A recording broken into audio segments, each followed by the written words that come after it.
Wah. Wah. How you guys doing? We got a lot of people here today. Hello. Wah.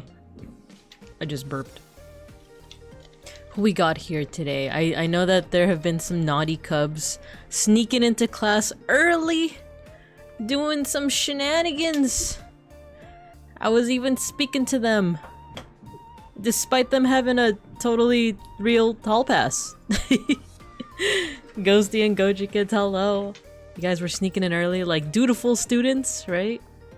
Like, no.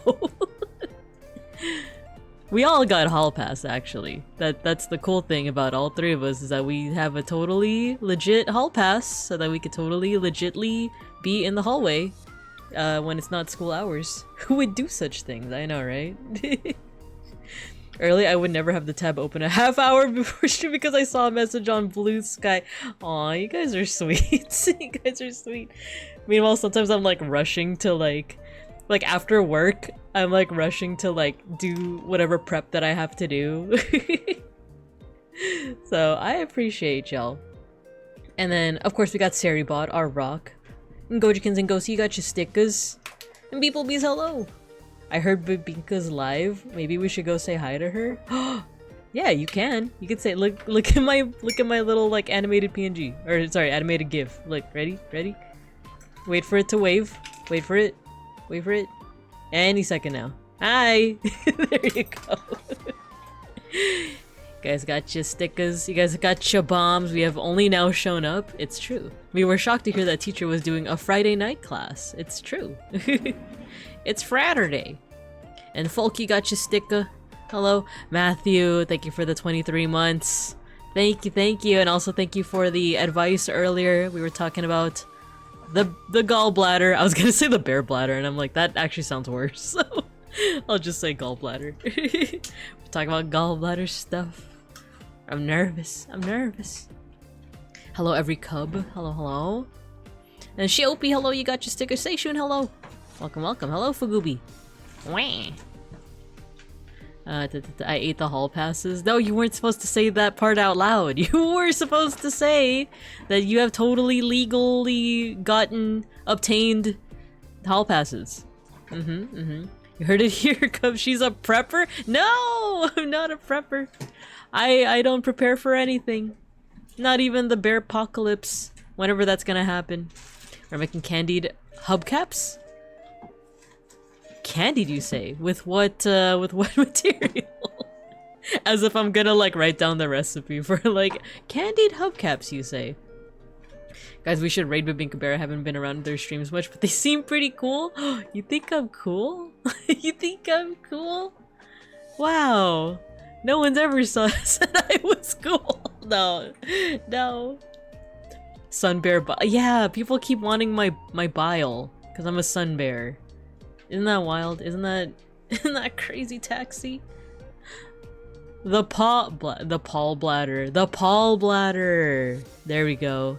Matthew and I were chatting about pall bladder stuff and the bear bile. That's smart, we should. Babinka doesn't want us to know she blew the whole budget on Willy Wonka's edible hall passes. Who told you? Oh wait, that's right. Matthew's a mod. Meaning that he's like equivalent to like the teaching assistant, essentially, so he knows all of my plans. He knows that I blew the budget. I mean, wisely spent my money on Willy Wonka's edible hall passes. And you'll eventually see them one day. The totally real ones that I did not eat. I'm sorry, teacher, I cannot tell a lie. I'm an honest possum. I know you are. But sometimes you're a little too honest. No, I'm just kidding. In the court of law, you can lie. It's a- wait, actually, for legal reasons, this is a joke. This is a joke. Please don't accuse me of perjury. I can't go through all that again. No. Paul Bladder, Mall Cop, hello, Cielo, hello. Get appreciated, idiot? I did get appreciated. I think it's about time we head into the classroom, don't you think? I'm listening to some very interesting music that I was hoping would fit the theme of today, but I'll let Shell be the judge. Let's get to class. That's right. Oh, I forgot to share I knew I forgot to do something for prep. I forgot to share my window. My windows. Let me do that right now. Where is it? Google Slide Style Study. There you go. Oh, this is kind of small, but give me a second.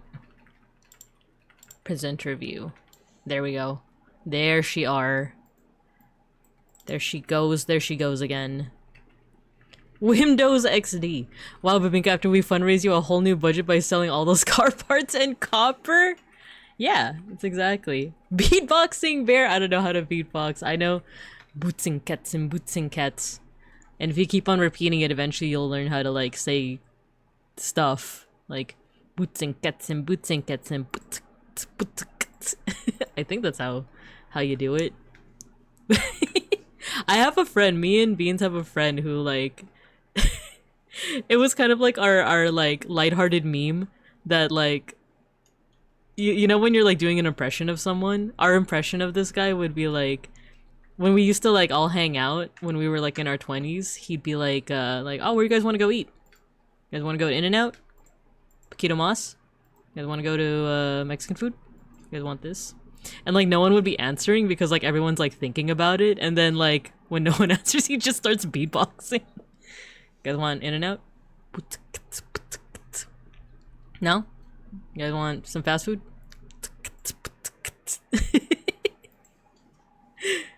We love the guy. He's occasionally in the chat too. Occasionally he's in the chat. He's Sly Kainoa.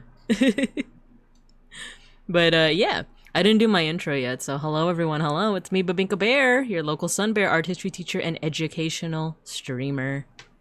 And today we're gonna be doing a kind of new series. We kind of did like the first iteration of this a while back, but I didn't frame it as like the start of a series. It's only now that I'm framing it as a start of a series. It's going to be a it's called Style Study. So we're going to be studying different styles, like art styles, but also like for now I'm kind of sticking more to like a graphic design or just design kind of thing first. But who knows, maybe we'll also explore some like actual like drawing art styles, like Egyptian style or, you know, medieval manuscript style.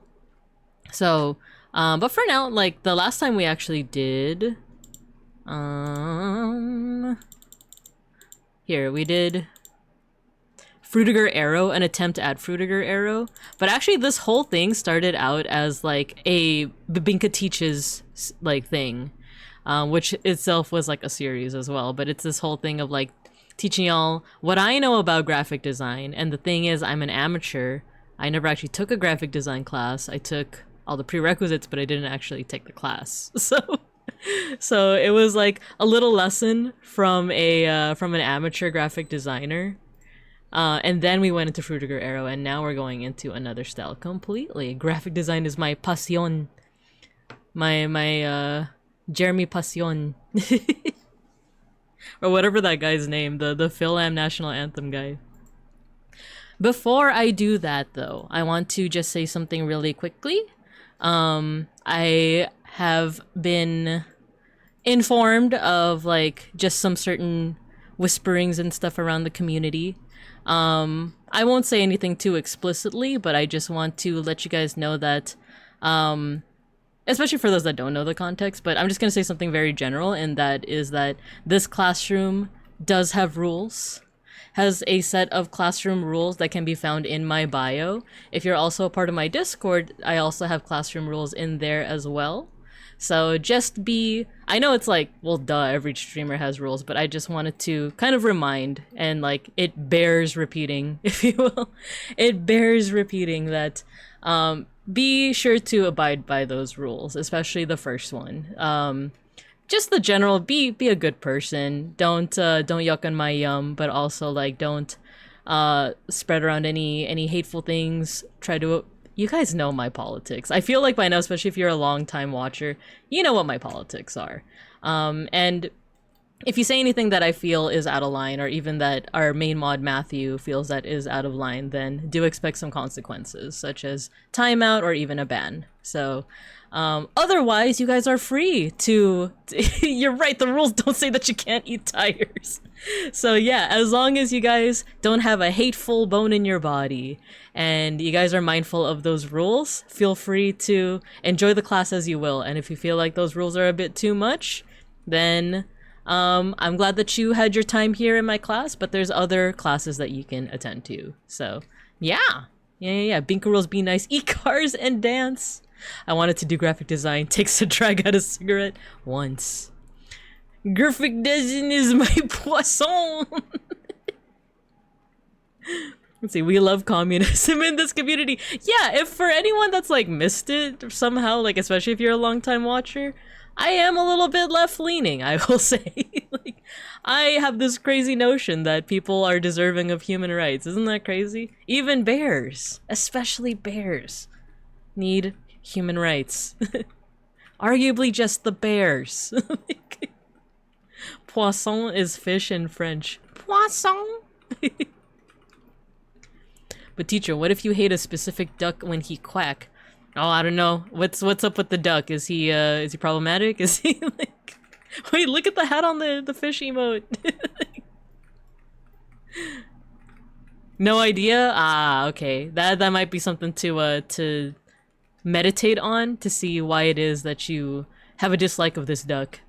I have my days. I have my days where have you ever had those days where it's just like the slightest little thing that irks you is like, I don't like this person. And then you wake up the next morning and you're like, nah, I don't hate this person.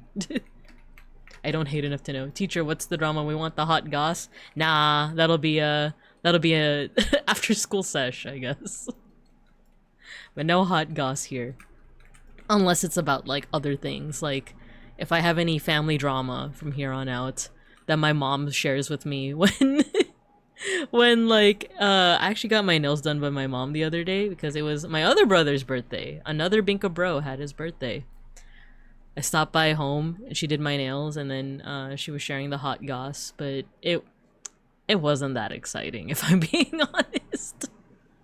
It wasn't that exciting. It was just like, oh my god, another auntie went on vacation. I sure wish I could go on vacation.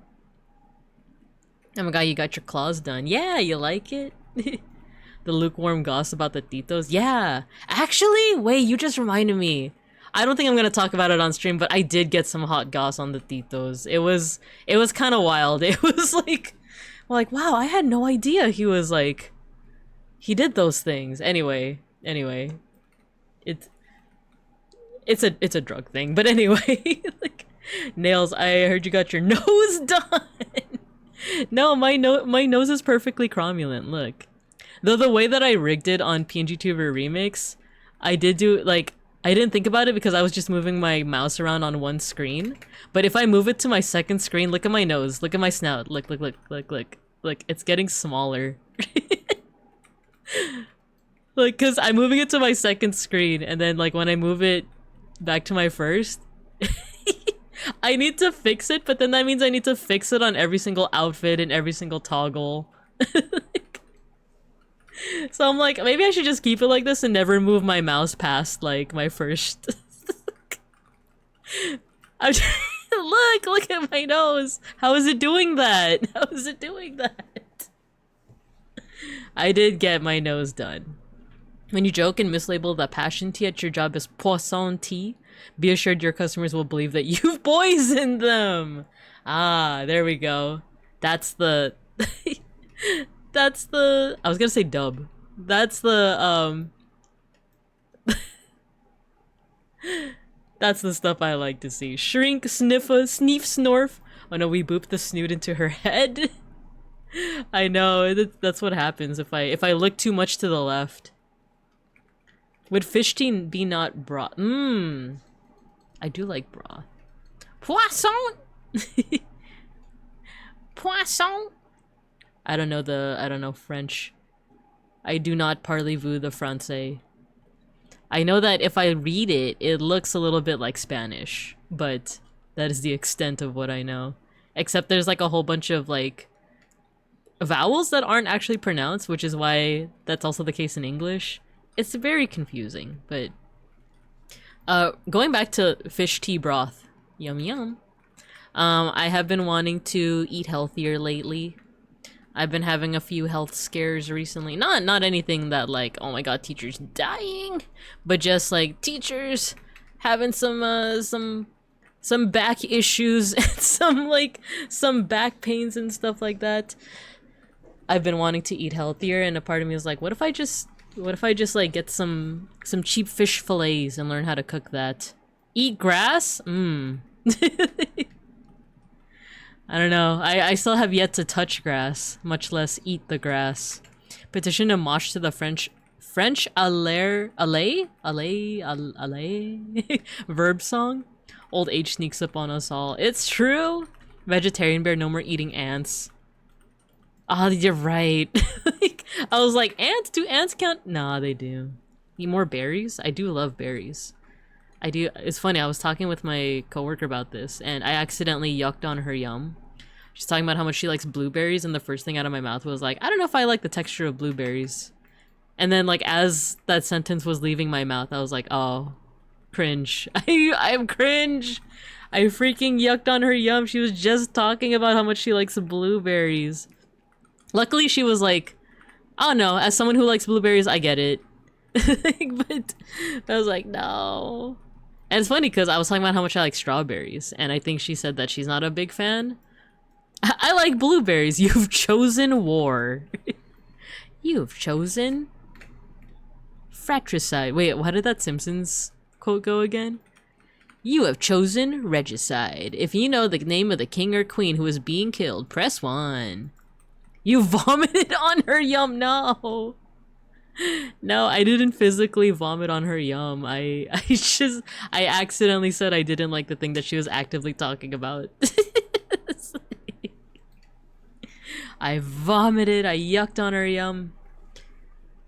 But it's okay, it's okay. I do like berries, especially like in shakes and or not shakes, like smoothies and stuff. Projectile yucked on her yum. No, no, no, no. I didn't. No, I'm sure she understands, right? I'm sure she knows I was just being a foolish bear. No. I do love berries, though. Binka vomits on her poor innocent coworkers. Yum. You guys are making me out to be a terrible person that projectile vomits. When's the last time you saw a bear projectile vomit? Exactly. Don't tell me if you've ever seen that, please. More at 11? No, that's the end of sentence, end of story. No, I should change my wording. What's a better way to say yuck on my yum? Wasn't that last stream? Now? Huh?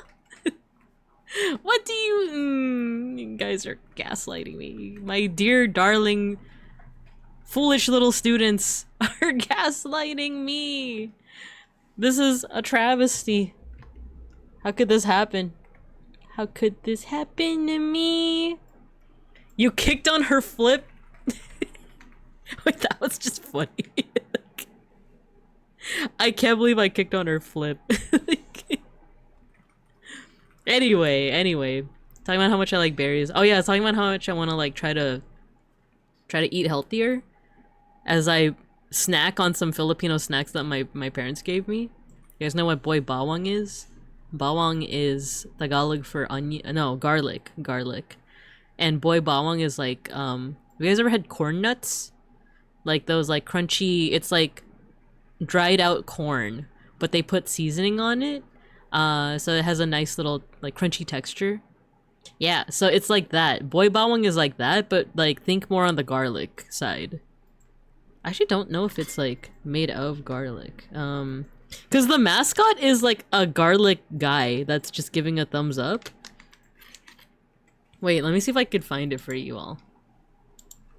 The boy bawang. I want y'all to see. The boy bawang, as they say. No one says that.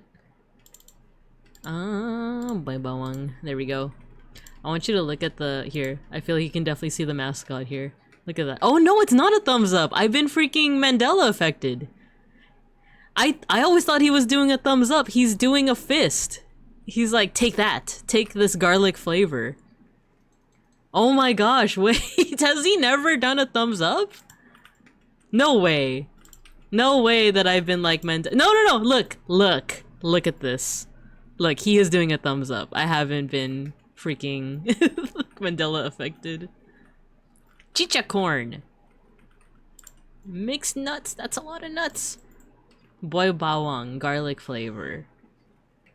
Which one's, actually I think, which is the one that I'm eating right now? I'm eating, the lechon manok, which means it's like the pig. Lechon manok means chicken pig, quite literally. It's this one. Manok means chicken. Lechon is not necessarily pig. But it's like the cooked pig. It's like the cooked like baby pig. But luckily the flavor is artificial, so this is actually vegetarian, but not vegan because it does contain milk. She refuses to give the he refuses to give the thumbs up. Little garlic bulb on the package. Throw in signs, what a champ. He doesn't know how to do blood though. He doesn't know. If I could show you, I don't have the webcam set up. But if I did, I would show you how to do blood with your fingers. But I would probably have to delete this VOD. So, upon fear of retaliation. Oh wait. You're seeing my secret stream manager. But yeah, just been wanting to eat healthier. meaning that I should probably cook more. I think I've talked about this before, but I didn't really grow up learning how to cook because my parents were very, I guess, helicoptery to the point of like, if I wanted to learn how to cook, they'd just be like, I'll just make it for you. You don't need to learn, I'm just gonna make it for you. And then come college time, I don't know how to do things. So I know how to cook now. Like, I know how to make omelet. I know how to make, I know how to boil noodles and boil an egg. I know a couple things. I even have a couple of vegan Filipino recipes, specifically with tofu and seasoning. So yeah, I have a little bit of a repertoire, but I just want to like learn better about cooking fish. Because I feel like every time I've had fish, it was either at a restaurant or Beans' mom made it or my dad made it or it's at a family party. So I don't think I've ever actually cooked my own fish, which is shameful for a bear, right? So I think that will be my next project whenever I have the time, is learn how to get, like, I guess, see if there's such a thing as a cheap fish fillet that I can like just buy and cook, right? Cooking is so good, it's like giving yourself a little raise. Yeah, exactly. The other thing is like time for me, because I'm at the office all day on Tuesday, Wednesdays, and then Monday, Thursday, Friday, and the weekend is usually when I'm like able to cook. But sometimes I have like meetings, like back-to-back meetings, so I don't have time to like cook super fast. But then me and Beans have also been watching MasterChef, and they're able to do stuff in like an hour. Granted, they're under a lot of pressure. They have Gordon Ramsay yelling at them, and they have some kind of limitation. Like, you can only cook with sardines and a grain of salt. Like, and they sure do make something.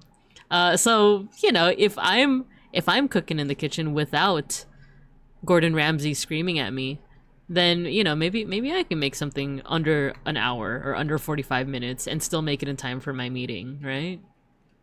You gotta learn how to properly smack around a salmon until it's just right for eating. I would like to learn how to do that. Do I just go into the market and ask for a salmon to slap? Will they allow me to slap it, like, first and then I buy it? Or, like, what's the etiquette here? This is completely alien to me, actually.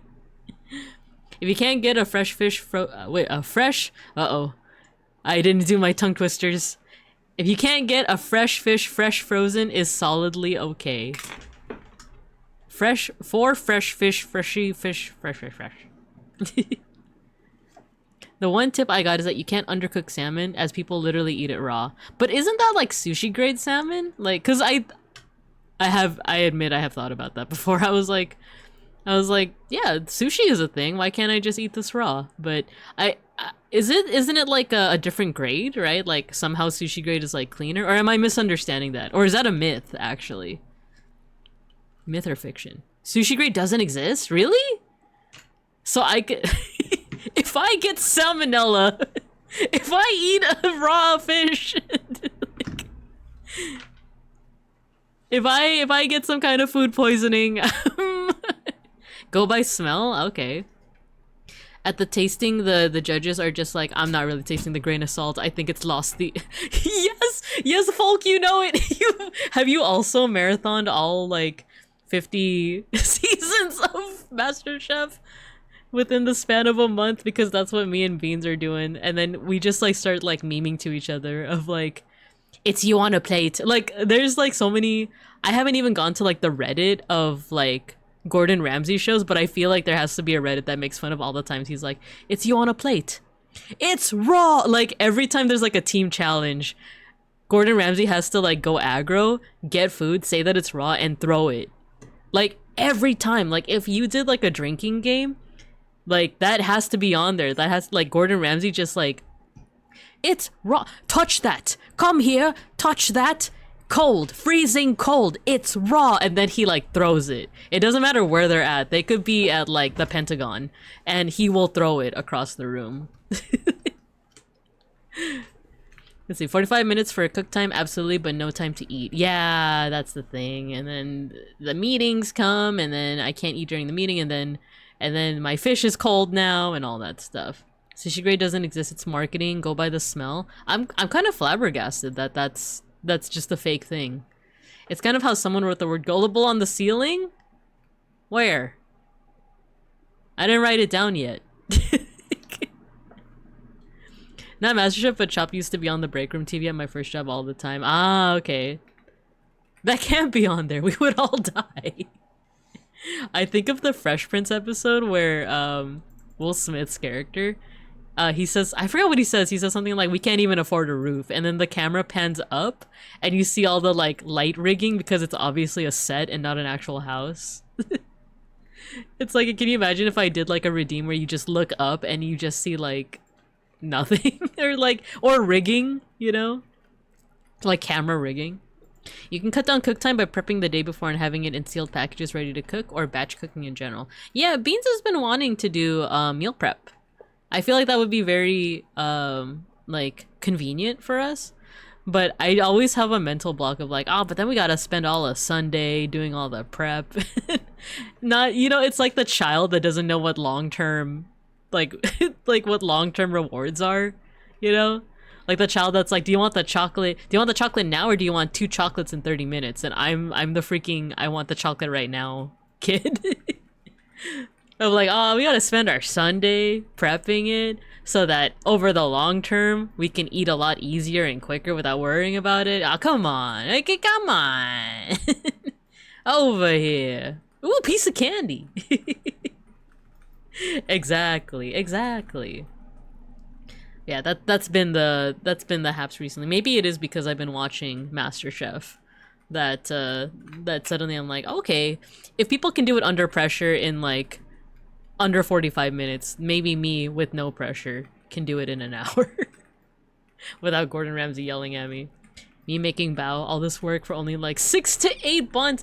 Actually, yeah, like one thing that we possibly can do is, did I tell you guys how I've been obsessed with vegan spam recently? Filipino stores here in California, they sell them. They sell vegan spam. It's a product of the Philippines, actually. And me and Beans made vegan spam musubi with it, and it's so good. We ended up with like just using one like can. I think we made like 12 or something, or 11 like spam musubis. That can hold you over for like a while. The only thing is, Beans said that it feels a little heavy because it's still spam. Vegan spam, is that legal? I'll show you. It's called unmeat.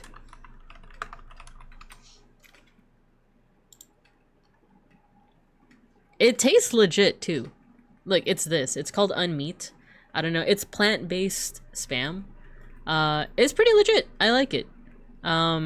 Because I've tried vegan spam recipes before where it's like you use tofu and you marinate it in stuff like liquid smoke and maple syrup and like mirin and all these things, but it still doesn't quite taste the same as like actual spam. This actually does like hit the spot. And at first I thought I was getting tricked. I thought it was like that episode of South Park where like Cartman has like a vegan girlfriend and he just gives her like non-vegan food. I thought it was that. Like, I thought that it was a scam. But then one time, I didn't want to finish all the spam right away. So I put it in, like, a Tupperware. I put it in the fridge. Kind of forgot about it for, like, a day or so. Or I think 2 days. And then I got it out of the fridge. And I asked Beans, like, is this still safe to eat? And he's like, I ate one. So I put it in the microwave. And I bring it out. And it is freaking solid, man. Like, it is, like, a brick. I still ate it. I was hungry, but like, but it was like, yeah, I feel like this isn't real spam. Like this feels like a dried out, like a dried out sponge almost.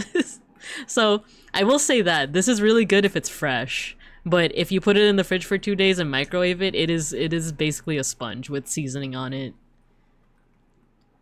Interesting. Yeah, spam would be a good candidate for it. Unforgettable luncheon style meat, eh? Luncheon meat style is a strange fighting style. It's the same style as you know, when you're a zoner, you know. Wait, where does it say unforgettable? Like, I'm curious.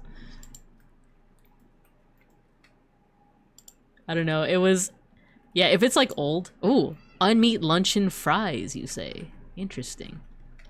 I do love spam musubi. I love spam musubi a lot. Emolge, hello. Rin, hello. We're talking about vegan spam. I was supposed to be graphic designing. What am I doing? What am I? You guys caught me yapping again. You guys caught me yapping again. Now we're talking about vegan spam. Look at this. I was supposed to be making utopian scholastic stuff. Yum spam. Yeah, it's vegan. It's vegan. I made spam musubi with beans the other day. Or actually it was more like last week. But it's good. Now I got myself a craving. We were just talking about I've been wanting to eat healthier. I should be eating healthier. But let's get to the main attraction for today. So this presentation that I have here on the screen was initially, I used this before, was initially like a little tutorial on like a couple of amateur tips to graphic design just to make your presentations pop a little bit more. It talked about like hierarchy, color scheme, breathing room. There's more things too. There's like a lot more things to know about graphic design, but once again, I'm an amateur. I didn't I didn't take all my classes. Yesterday, last week, this month has been a long decade. It's true. It's freaking October 10th. Like, how did that happen? It was January like 2 days ago.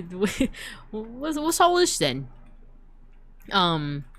Yeah, I'm kind of excited because it's like becoming autumn. It's getting a little bit cooler and soon we will have Christmas. We will have the winter season. But I'm just excited for one, all the bugs to die, especially the ones that bite me. And then two, for cooler weather. So yeah, time freaking flies. So we talked about visual hierarchy. We talked about color schemes. Graphic design is my fish. Poisson. Talking about color schemes, mosquitoes go back to hell. Oh my gosh, dude. Like, yes, freaking mosquitoes, please go away. Talked about color schemes, breathing room, right? We have a comparison here of what happens, different ways you can like space things out. Talked about accessibility, as in using a font that is good for people with dyslexia or low vision, or color schemes to combat color blindness and eye strain, all of that stuff. Stairs in polar vortex. So we talked about all these things, and then we did a demo of trying to study this style called Frutiger Arrow, where like some of the hallmarks of this style is like gradients. They have some like playing around with like light texture. It's glassy and glossy. It's kind of like if you guys have iPhones, the newest what is it, iOS something 20, I forget. I just updated my phone, but they have like this glassy effect, right? Arrow theme. It's been so hot where I am still like, bro, is it October or June? IDK. It's still a little warm here in California, here in southern California. It's still a bit warm, but it's actually gonna rain next week, which like is also a bit scary because people don't know how to drive when it rains in California. Not that I'm on the road, like I'm on the bus, but like, man, why are we like this? Anyway, should snow soon here. Ooh, nice and comfy weather. Well, I don't know. I've never lived in a place that like has a lot of snow, so I assume comfiness, but I feel like that can also be annoying to like have to shovel snow out of the driveway or stuff like that. But it looks pretty. People don't know how to drive, period. Yeah. No, yeah. Yeah, man, like as someone who doesn't drive and lives in Los Pincos, it's kind of crazy out here. Like when I see how people drive in other states and other countries that I've like visited for traveling, it's like, wow, you guys have like rules of the road here. Actually, it was funny because when we went to Manila, Philippines last year, it's kind of crazy because like the you know, people don't really care, or like at least in the city, the place where I was at, it felt like people don't really care about like lanes, and there's not a lot of like signal, like using your turn signal and stuff like that. But that makes you ultra aware of like your surroundings when you're driving. Like you can't just be like going through the motions. You have to be paying attention, because like otherwise people are gonna cut you off, or like, you know, you're just not gonna be able to get where you need to go. And like, I don't know, here in Los Pincos, I feel like it's a weird mix of like people want to be like that, but they also still feel the need to like obey the driving laws here. But the people just do it bad. I don't know what it is, man. The sky starts crying and every desert dweller loses their mind. Yes, you know, folk knows, y'all. Like, something about like being in like the West Coast, not West Coast, but like the Midwest, you know? No, not Midwest. What am I saying? Southwest. Something about being in the Southwest states. For some reason, as soon as it rains, people freaking forget how to drive. Bears, on the other hand. It is magical for about 1 or 2 years. Every time I visit, it's either a near-miss accident or accident at the end of the trip. Slides into my seat. Hi, May Shark. Hello, hello, hello. We were talking about like graphic design before we started transitioning into talking about driving and how people in California, or sorry, Los Bincos. I don't know how people in NorCal, in Northern California do it, but in Los Bincos, people do not know how to drive. And this is coming from someone who literally does not drive. So I probably shouldn't be talking about it, but gosh darn it, I'll talk about it. Yeah, and I was saying how like in Manila, like not everyone uses the lanes or their turn signals, but you because of that, people are like ultra aware of like the traffic around them. So I feel like people are more careful in places like that, you know? But yeah, so last time we did like a style study, we did Fruitiger Arrow. It has this like glassy style to it, a glassy look to it. We tried to imitate that with this test slide with the the fish with the kicks, right? So we played around with like our shapes over here. We tried to give them some kind of like glossy highlight. We added some bubbles. I think the only thing this is missing is like a globe, right? And that's because I was kind of hesitant to use different assets, different like stock images, but we're actually going in the opposite direction today, and we're just doing that. We're gonna be using a lot of like stock images. I don't drive, but first rule in driving in Manila is to lock your cars. Oh geez, Beeples was right. Graphic design is our fish. It's true. We were talking about poisson. But yeah, so this was our attempt at Fruitiger Arrow. Fish drip, right? You got the kicks. You got the what are those? So today's style that we're going to be looking at, and I'll actually share a little bit of some of the windows I've been looking at. Utopian scholastic. We're going to try and imitate this style today. It's a very like 90s 2000s type of look. I've been a big fan of it. That's why I've even been listening to the music I've been listening to, because it has that like how do I say, almost like you are in class, the substitute teacher is there, they put in the tape, and it's for National Geographic. It's the boo boo boo boo boo, like it's that, right? So let's take a listen to Daniel Wade over here. He's been composing music that kind of has those vibes. I've been kind of digging it. Let me know if it's like too loud, too soft, but yeah, Utopian Scholastic, you usually see this on, well, you guys can see on the slide, right? Like use it for like school textbooks, for encyclopedias like Encarta over here. You get like just like edutainment, educational stuff. Encarta disc games. We missed you, I know.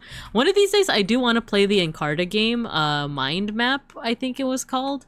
But I also remember Owen chatted with me about like playing it. So I don't know if he meant like as a collab or just in general playing it, you know? So but I'd be open to that. I played it as a kid. So yeah, this style has a lot of like collage and uses a lot of stock images, royalty-free stuff, so we'll be grabbing from that. And it uses a lot of different subjects because it's usually related to like education. Mind Maze, yes, Owen, I was lurking in your stream earlier when you played the Nico video. That one was, oh my gosh, my mind was blown. I was like, oh my gosh, all these memories are rushing back to me. It's like the freaking Ratatouille like gif where it's just like boom.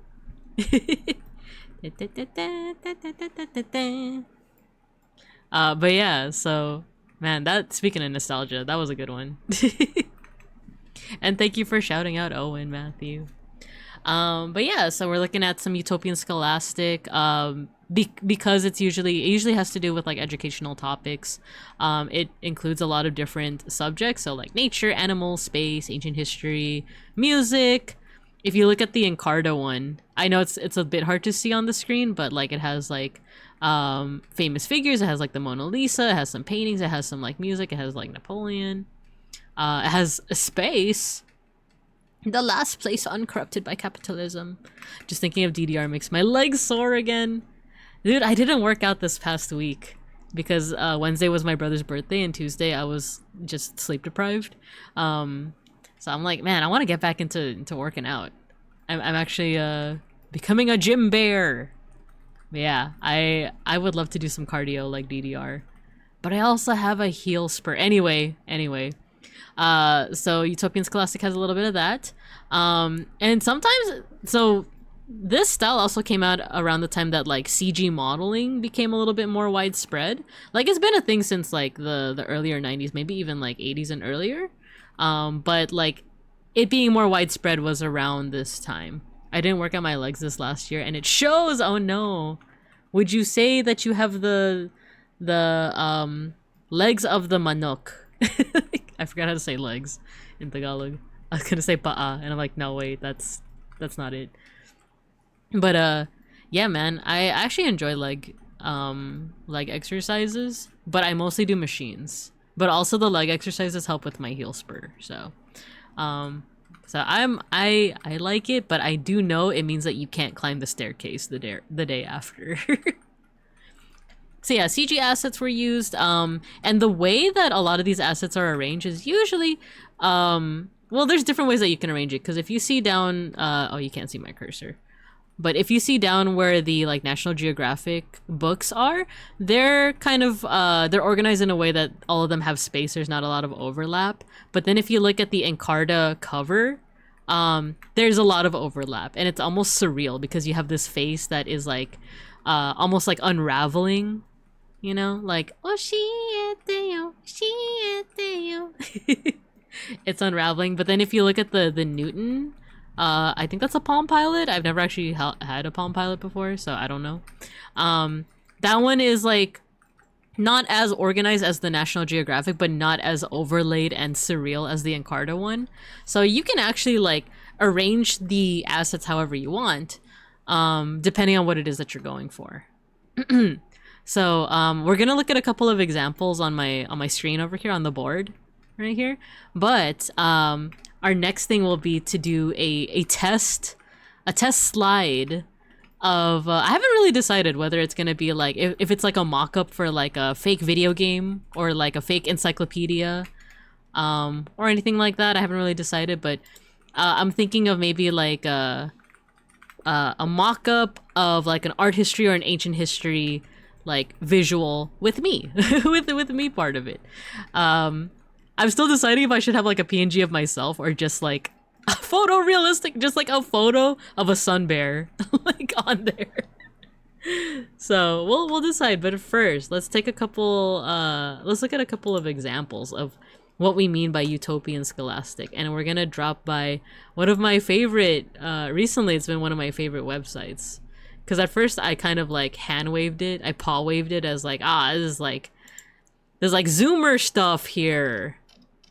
This is Zoomer stuff, freaking aesthetics wiki, trying to put a name to all these aesthetics, these vibes. And now I'm like, I kind of like that they're doing that. I kind of like that we're getting names to some of these styles that before I was just like, oh yeah, it's 90s, you know? A real sunbear would be funny. Ooh, okay, let's do it. let's freaking do it. Let's do it. So yeah, this is Utopian Scholastic on the aesthetics wiki. If you were ever curious about like a retro aesthetic that you weren't sure if it had a name, it probably does. You can probably find it here.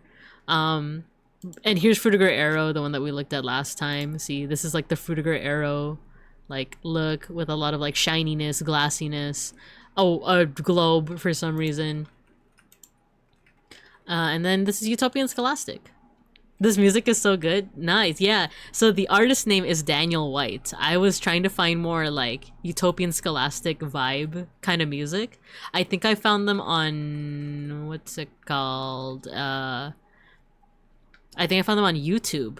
And then I started listening to them on Spotify. And it's funny, as I was trying to remember the word YouTube, my eyes glazed over this paragraph because it literally mentions these artists. So after this aesthetic ended in 2004-2005, Uyghur Era replaced it. In the 2020s, it has seen a revival in vaporwave utopian virtual scene by artists including Trendy and Daniel White. So that's who we're listening to right now, Daniel White. But earlier we were listening to a little bit of Trendy as well. So yeah, also let me know if it's too loud, the music, but otherwise I'm like vibing. So I learned another piece of aesthetic vocabulary. Frasierbane or Frasierbane. Music is a good level. Cool. Thank you. Because this paragraph says that utopian scholastic is often referred to visually as the kid version of Frasierbane, like Frasier and Urbane. And I was like, what's that? And it's not Call of Duty or whatever this is. It's this. Oh, that's a small picture. It's this, you know, it's Frasier and it's Urbane. I need like a better picture. And this is definitely one of those things that like, I don't know how I could like even begin to summarize how this style looks, right? What, like muted, warm colors, a lot of things that are associated with like being an intellectual, right? Tossed salad and scrambled eggs. Oh, that's actually making me hungry. Home decorating. Look, this is such a vibe, right? Like if you went to someone's house and they had like a house like this, it'd be like, ooh, you're fancy. You're fancy. It's Frasier. I never watched. That's the thing too, is I never watched Frasier as a kid. It was too highbrow for me. Warm colored stuff in a box. Yes, actually. Excellent job. The look of, yes, father's study. Exactly. A showcase of interior design. So think about this. Now kidify it and you got yourself a little bit of utopian scholastic. Let's see, manifested as a visual representation in an artistic style. Visual cues of artistic include natural phenomena, living organisms, see a little bit of surrealism, some CGI, school supplies, mathematical stuff, scientific objects, historical artifacts. Here's an influence, romanticism. Though that feels more like surreal, like magic realism and surrealism. And this one says, I think the subtitle was something like, here, Silicon Dreams, which I'm not familiar with that, but this is also a cool style, right? This feels very early internet because look, there's CD-ROMs. There's CD-ROMs. Do you guys remember CD-ROMs? I remember. Let's see, what else? We got some media. Reading Rainbow. Did you guys hear that Reading Rainbow's coming back? The host is that one guy who went viral as like a librarian, as like a wholesome librarian. I know his first name is Michael, but I forgot his last name. But yeah, Reading Rainbow's coming back. Reading Rainbow. Joy of Painting by Bob Ross, yeah. Oregon Trail. Mind Trap. Bill Nye the Science Guy. Bill Nye the Science Guy. Mist. Jurassic Park. Eyewitness. Reboots. Magic School Bus. Kid's Guide to the Internet. I never actually checked out Enna, but I have heard about it. Actually, yeah, Amazing Digital Circus. I think that would be considered utopian scholastic. Bill Nye the Science Guy. Ooh, what's this? Utopian Scholastic Aesthetic Compilation by Microsoft Sam. Oh no. Video's unavailable. Lame. But yeah, we have some other inspirations here, some other examples of the utopian scholastic aesthetic. I like this one. The Blackwell Companion to Consciousness. But look, it seems like it's like a psychology book, or I don't know, that's just what I'm gathering from like the title and the imagery here. We have like a CG face, head, but the brain part is out. So that's how I feel sometimes. We got some puzzle pieces, you know? We got some pyramids, some shapes to ponder. He's pondering this orb. We don't know if he's pondering the pyramid though. And then what else? Trump d'huile. That one's pretty cool as well. And the Newton one. Oh my gosh. What a blast from the past. Like, it's a Rolodex. Any of you kiddos know what a Rolodex is? What about a cat? Surely you don't know what that is. A pizza. Oh, a string around a finger. That's actually like imagery I feel like I haven't seen lately. It's like a symbol for like, oh, don't forget, you know? Don't forget. Don't forget that thing you were not supposed to forget. There's also a Walkman? Wait, where? Where's the Walkman? Oh, is it? I'm so used to the CD one. Are you talking about the cassette one here? There's also this phone. And let's see. Walkman was tape? Really? And a drafting set. Yeah, actually, I do see the drafting set. CD was Discman. You're right. You're right. I was trying to look up like what these fonts were as well. Because like Apple uses these fonts as well. The C and here, the difference.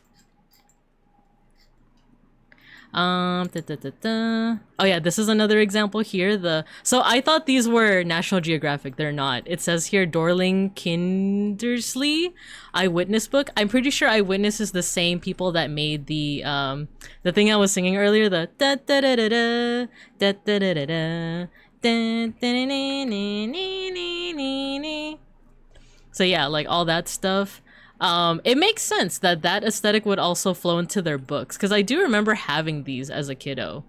I want to say that I had the ancient Egypt one, but I remember like these were pretty widespread during like the whole like era of those like scholastic book fests that we had back in like the 90s and 2000s. I actually don't know if they're still happening.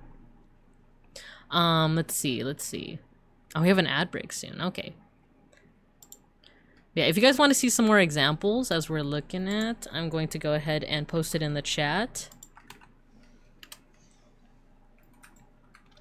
This is the aesthetic that we're going to try and kind of like imitate using just royalty-free stuff. There's also, I'm kind of curious about this, the like Eddie Murphy featuring Michael Jackson video. I don't know if I've actually watched this as a kiddo, but we'll handle that after we do an ad break. So let me put you guys all in a recess. And then, let's see. Oh, I can't even snooze the ad.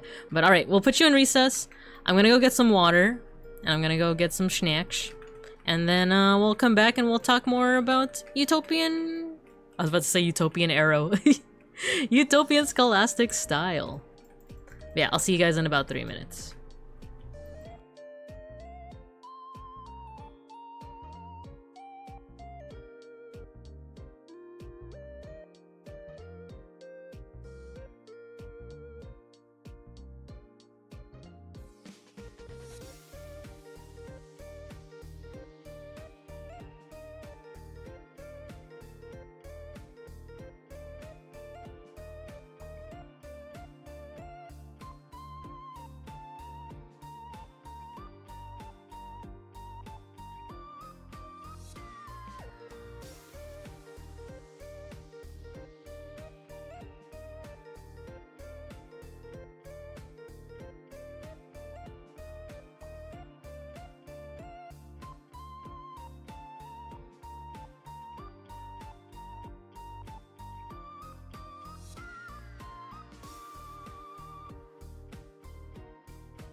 Oh my god, it was already 3 minutes.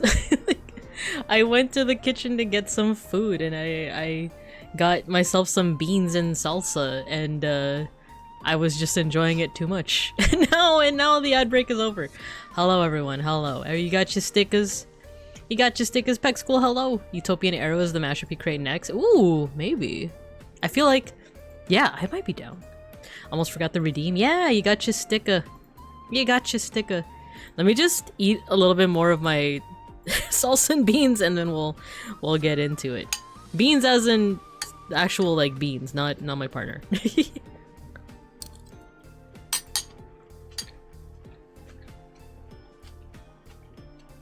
Beans getting hit with a salsa dance? No. That would be funny though. Nom, nom, nom.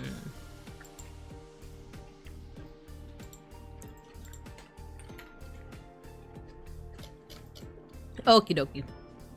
Let's get back into the swing of things. I got my crunchies in. We're back. We're so back.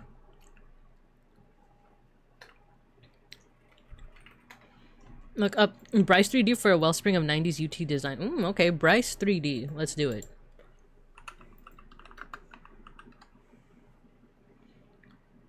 I gotta... Oh, I think you told me about this one before. Because at first it just gave me like a sponsored ad. Bryce 7 Pro download. But I think this is probably the same thing. Bryce is a 3D... And of course, thanks for the follow. Good to see you. Is a 3D rendering, modeling, and animation program developed in 1994. I think there was a Twitter artist, right? There was a Twitter artist that was, well, okay. They're on Twitter, but they've been making art since before Twitter was a thing. But they were posting some of their, like, 3D renders recently. I wish I had the name on hand. Let me see if I could find them. I might need to go into my other account. Give me El Segundo. Twitter. I wonder if you could still download and run Bryce 3D. That would be awesome. Ooh, I see some Digimon fan art. No, I'm gonna get freaking distracted just going through my like my timeline. Dang it. What is it? 3D art render 90s. See if we can find this guy.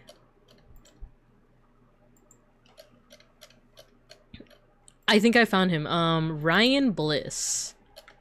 Digital Blasphemy. Is this the guy?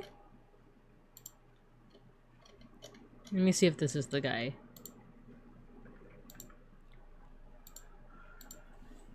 Some of my earliest 3D renders. Yeah, this is the guy! Okay, let me show you guys.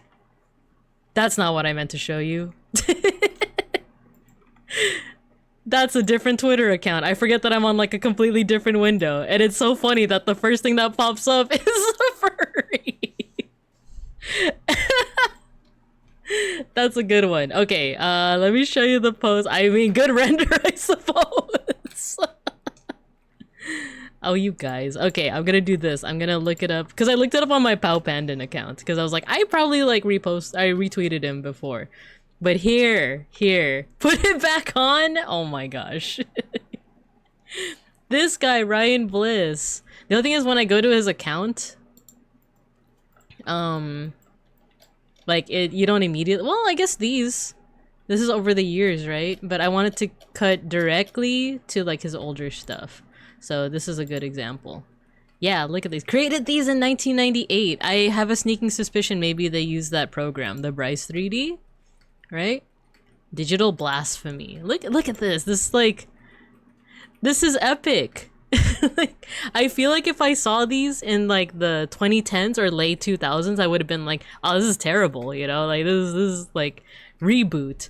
But now like here in the 2020s, I feel like it's easier to appreciate the scale of 3D graphic like art from the 90s, cuz like you gotta imagine like the programming, like it might have not been as like not ergonomic. I don't know what I'm looking for. Like they don't have like the quality of life improvements that programs nowadays might have. So it's like, oh man, he was able to make like graphic like 3D art like this. This is incredible. I'm digging it, you know? Reboot terrible. I was but a child. I was scared by Reboot. Reboot like scared the poop out of me. It didn't literally scare the poop out of me, but like it made me so scared. It made me so like startled. It was specifically the female villain, which nowadays if I were to watch it, I'd be like, oh, she's single. But anyway, but back then as a kid, I remember she freaked me out. I didn't have taste back then. Hex is a gem, best voice. Is she voiced by I forget her Barbara Goodson? Is that her name? 90s textures, yeah. Look at this! This is incredible. Like the reflective surface of the water. It's still slightly polygonal, right? So it has a little bit of that charm. The planets in the background. I really need to reinstall Bryce. So this comment implies that it was made with Bryce 3D, right? Right? So, yeah. So yeah, a little bit of that. A little bit of Monica by my side. Let me see if we can go back to... There we go, this wiki. I kind of want to check out this one. I probably won't be able to talk while the video is playing because I'm probably gonna have to remove it from the VOD or else the family of Michael Jackson and Eddie Murphy are gonna come and kill me. But Shirley Milliner, that's actually not a name I'm like super familiar with, but I think I vaguely remember she has like kind of a is it like a raspier voice? Yeah, I feel like nowadays I'd be like, ooh, tell me more about Hex. But as a kiddo, I was like too scared from her. What's up with you? Eddie Murphy featuring Michael Jackson. You guys want to give it a listen? This apparently also has the aesthetic. Oh my god, this is so whimsical. I love it. I don't think we're gonna watch the whole thing, but you kind of get the point. They're in the sky. There's a whole bunch of just like random stuff flying around. Also, the idea of just Eddie Murphy collabing with Michael Jackson is like amazing. That's iconic. If I haven't told you guys already, I'll tell you guys right now. I love Michael Jackson. I love I love Michael Jackson. I love all of his music. I love his aura. I love him. And also the allegations were proven false, but I love him. So yeah, those are just some like inspos that we have in terms of let's put the music back on. Those are some inspos that we have in referral. What am I saying? Referencing Utopian Scholastic. There's some related aesthetics too. Let's do that for a little bit, and then I think we'll get into like trying to design our own Utopian Scholastic mock-up of something. I don't know, maybe it's a CD, edutainment CD. Maybe we should do that. But let's see. What is factory? Oh no, actually we have another website that has more examples as well. This is pretty cool. I love how hype he was for the Weird Al parodies of his songs. Yeah, right? I miss him. I miss Michael Jackson. New from the creator of Tetris, Hatris. Wait, this is kind of sick though. Like, I don't know, there's something about just like the white background with like the different little like hats, and then the official Nintendo seal of quality, Nintendo Entertainment System. Like, there's something, I don't know. It warms the heart. The seal of quality, right? I was talking about like the font for this one. There's, I think, a whole subreddit that just like helps with identifying. First of all, look at this computer. Like the speakers on the sides of the box computer, like they go so hard. I wish I still had my box computer, but where would I keep it, you know? There's a whole subreddit to help identify certain fonts. I'm always like so curious about these like 90s like very elongated serif fonts. And all this one subreddit had to say was like, oh, try Garamond. And I'm like, really? Garamond? Like one of the default fonts? So we're gonna try Garamond. We're gonna see if that's in fact the font, but I don't know. Excuse me. I don't know. I'm looking for like something like elongated like this, you know? But you do, that's another thing that I forgot to mention, is that you do see a lot of serif fonts. And if you don't know what serif is, it has these little, I think Mist might have it the best. Like, you see the M shape, and then there's like little dashes above and below. That's the serif. So if it doesn't have serif, it's a sans serif font. I thought there was a kerning issue, but it was just split in the art. Yeah, right? I thought that too. I was like, why is it like that? But it's because this looks like this is the split of like the page. It looks like it's a 2-page spread. But also that would mean this is a very like narrow booklet, right? Or maybe it's like a pamphlet. Musical instruments. Opening night. I feel like I would have played something like this as a kiddo. And action. Productivity kit. The bookshelf. Microsoft bookshelf. Bookshelf. This is what I mean about the font, right? So we could go for or packaging doing the overlap thing. That's true. That's true. We could arrange it. Okay, so let's think this through. I think I want to do a mock-up of like a Learn with Binka edutainment, maybe not game, but like maybe it's like an ad for my streams, right? Like, Learn with Binka. You'll learn such things as Sun Bear and Digimon and Hot Chip and art history, sometimes the Bibble, and most importantly Digimon. So there's all such things as that. So I guess what I'm thinking of is like we can arrange it something like this where there's a lot of overlap, or something like this where there's no overlap. Well, actually there's like a teensy bit of overlap, but I feel like there should be a CD-ROM in there. There should be a CD-ROM. What else?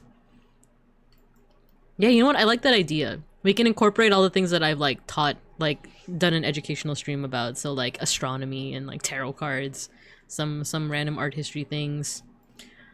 Learn with Binka CD-ROM, but the box art includes a deconstructed screen overlay on the back like a promotional material. I kind of like that.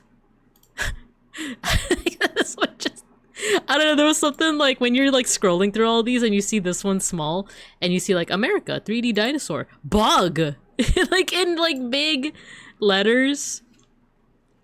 Ooh, this one's like a Where's Waldo. Very cool.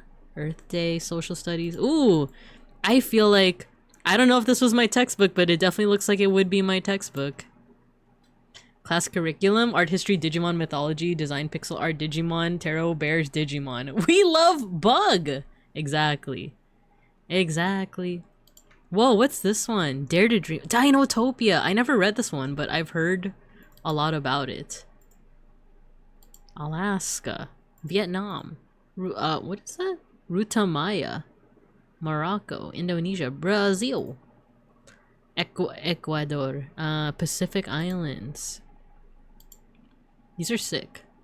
So like it looks like a lot of them either use like a cloudy background or like just a straight white background. Or at least everything on this screen. This is a pretty cool like example of like surrealism. So maybe we use like a cloudy background. Yeah, maybe we'll start with that. Cloudy background. Let's do it. Let's jump into it, shall we? So I'm actually gonna exit out of presentation mode and we're gonna get into it. So let's do, oh, I accidentally bumped my plate against the mic. So Binka's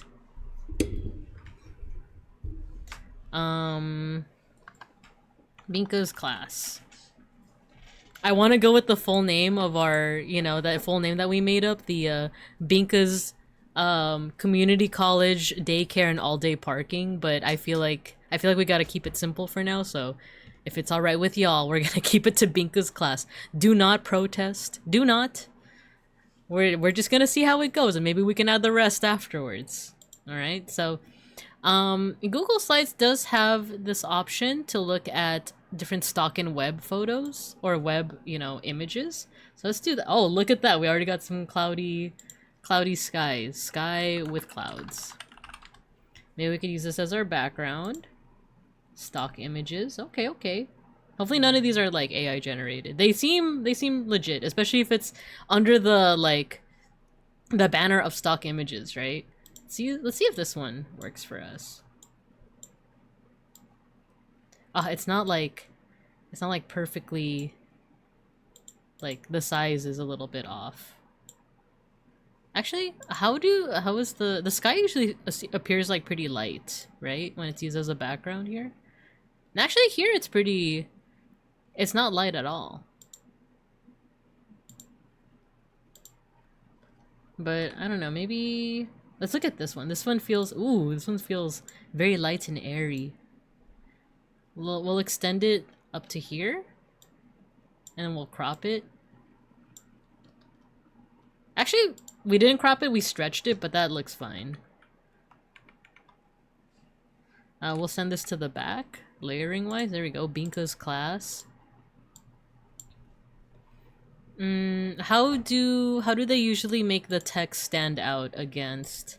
Okay, so there's usually some kind of like shape behind it. How do they make the text stand out? Oh, sometimes they don't. Jesus! like the illustrated life of part is like secondary to the just huge like Jesus! Jesus Christ! It's Jesus Christ! Have you guys seen that video? The Jesus Christ, it's Jesus Christ. It's from the Jason Bourne thing, because in one of the movies, I actually didn't watch a lot of the Jason Bourne movies, but there's a part where one of the people says like, Jesus Christ, that's Jason Bourne, but they like edit it, so it's just Jesus Christ. Okay, I'm gonna show it to you guys. Oh my god, where is it? Come on, YouTube, to the rescue.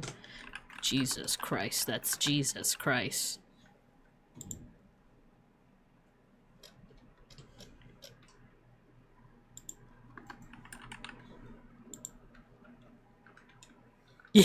Yeah, okay. It's important, that's Jesus Christ.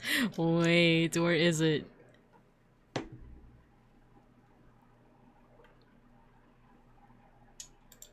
Okay, I found it. Here we go. This is the, I think this is the original.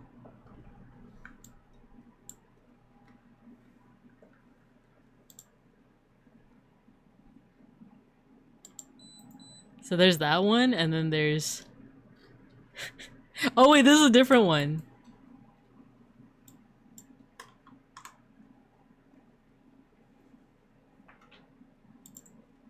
So there's that one, of course, and then there's this one.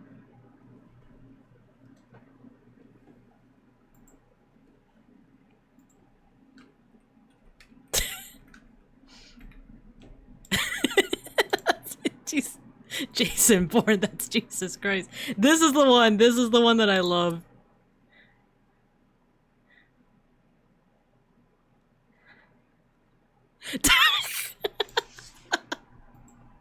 I love that you can see his mouth very obviously say Jason Bourne. But Jesus Christ, that's Jesus Christ.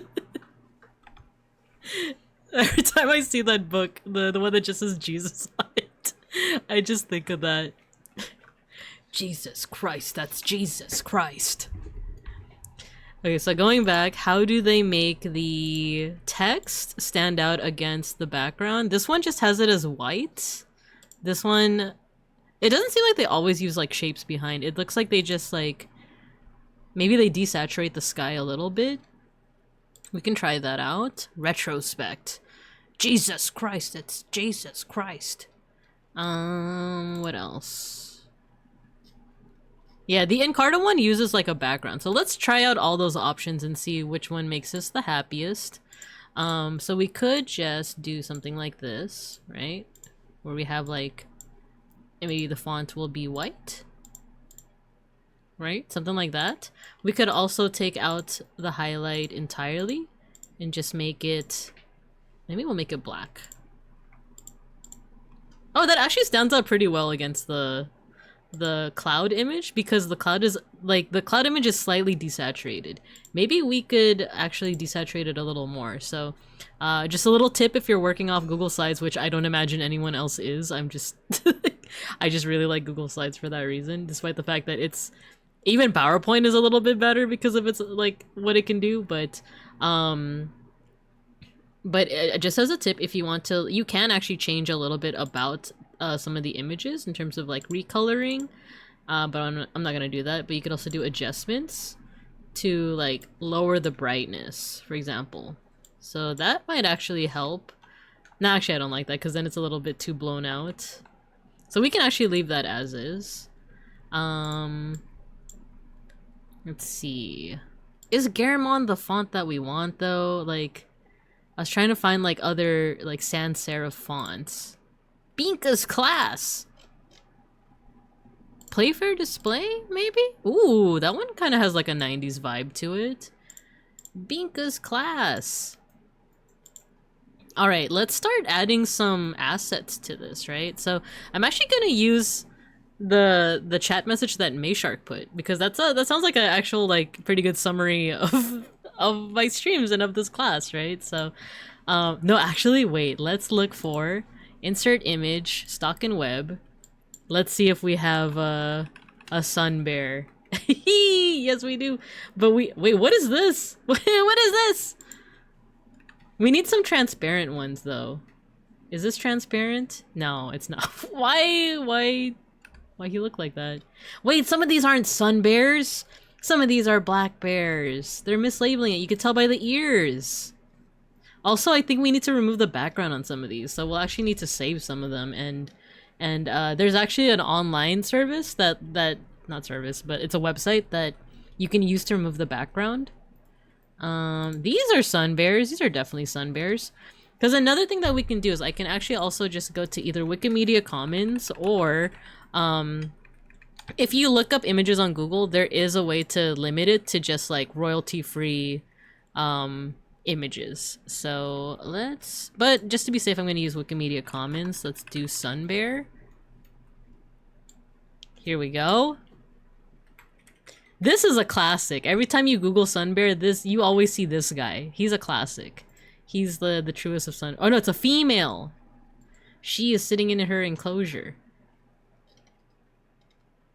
And you do see like the whole body. That's what I like about that one. You do see the whole body. It's not cut off by grass or anything. So I feel like we should just go with this one.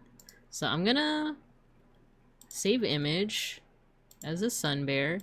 And we're gonna use a handy dandy website called remove.bg. Upload the image. Download. There we go. And there we go. So we got that, download that. Preview. And now let us insert it. Actually, I think I can probably insert it directly with I could just drag it over. Hell yeah! I think this is perfect as is. Like, I don't need to add anything else. I don't need to add anything else, right? Like, I think this is fine. I do wonder though if it would also look better if I do a little bit of drop shadow. Ooh, the drop shadow actually looks nice. So let's have a this is perfect. So we have a sun bear. Let's see. What else reminds us of, let's say, art history? Stock and web. I feel like the go-to is like the Mona Lisa, but you know, I feel like there's other options out there. Art history. Google images. Art history. We could go off of like my like artists that I like a little bit more. There's like Frida Kahlo. I feel like Frida Kahlo might be like a solid option. Frida Kahlo.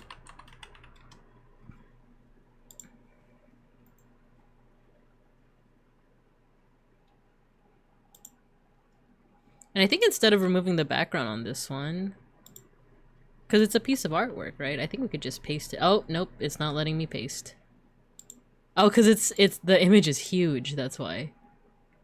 Oh, and it's a WebMP. Dastardly. I have a way of, there is a way to like get around WebP files. Paste it into Discord. Like if you have a private server like I do, paste it into Discord, and then if you download it, it should be a PNG. There we go. Let's see if this, yep, there we go. Maybe we do it like that. It feels weird if it's just like the square though. I feel like we might have to like cut out. Well, actually, they found ways to just put like perfectly square images in there. Are there any other examples of this? Maybe having like a frame around it.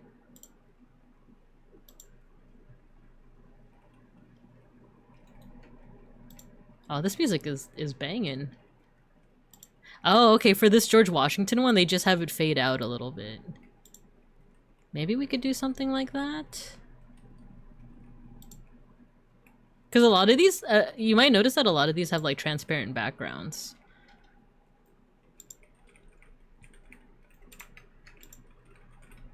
Or we could also, there's actually a really simple solution for this. We could just have that drop shadow. Because then it'll just seem like a little like poster on top of everything. That's not too bad. That's not too bad. Maybe we can also just play around with the shape of it. To do that, you actually would go here to like the crop image, but then if you click on the little arrow, it actually acts as more of a mask. So if you do that, you can make it into a circle. Oh, that's not bad. Okay, let's center it. Zoom out a little. Oh, nope, that's not what I meant to do.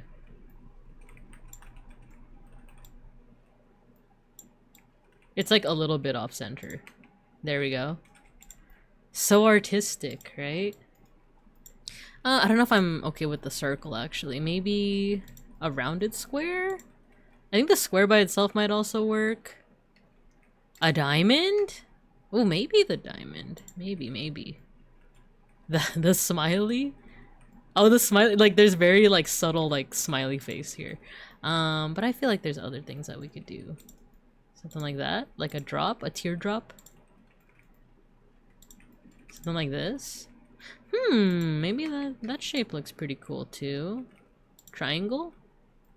No, I don't want to cut out the fun animals. Let's stick with a square for now. Let's stick with a square. Yeah, let's just stick with the square. Just for now. We'll see if we need to like adjust as needed. So we got a little bit of art history. So artistic, thank you. Digimon.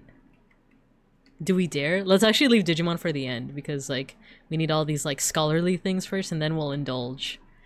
Maybe a little bit more art history actually. So maybe some more statues.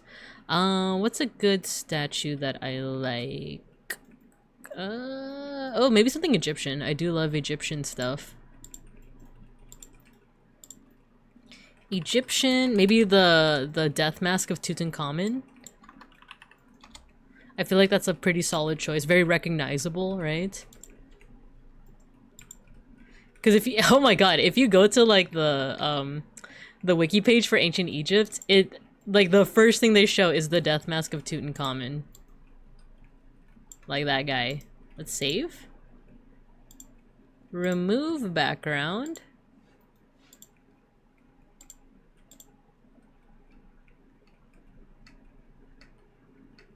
There we go, download. And then we'll go ahead and paste that in. There we go. Add some drop shadow to give it a little bit more depth. And then maybe, yeah, we should play around with like how many of these are like just straight like, you know, 0 degrees or like maybe they have a little bit of a tilt to them, right? Look, it's the sun bear has the mask on. It's how do I combine mine? It's Tutanbinka. Tutankbinka. Well, we can also play around with the layers. There we go. Maybe we'll do something like that so it's almost like it's peeking out.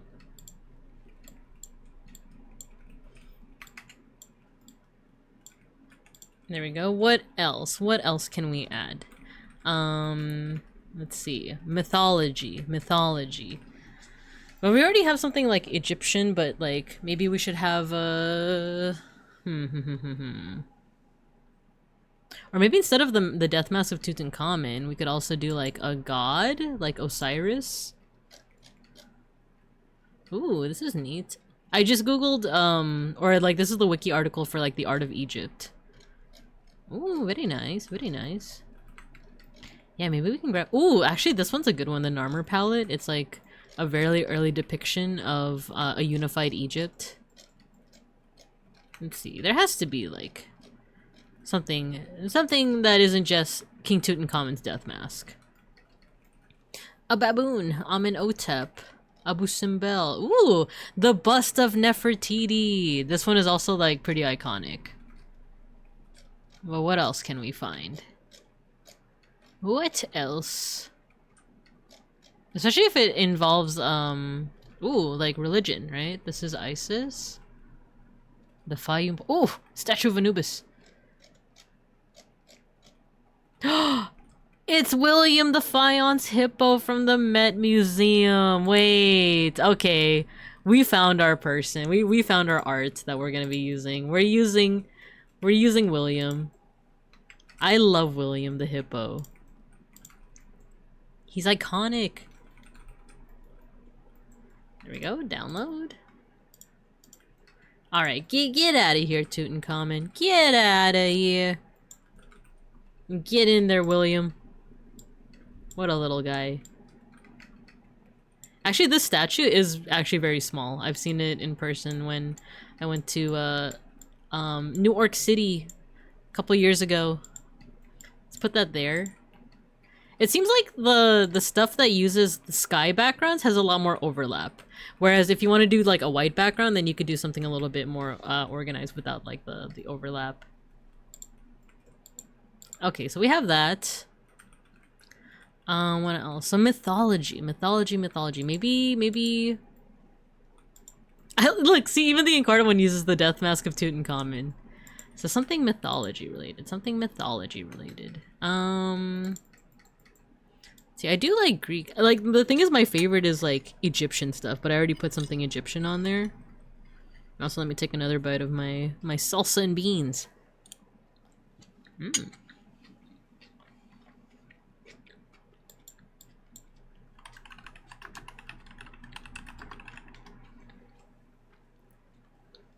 So when you look up Greek mythology art, there's some pretty iconic ones. There's the Venus, the Birth of Venus. That's actually a good one. I might just use Birth of Venus.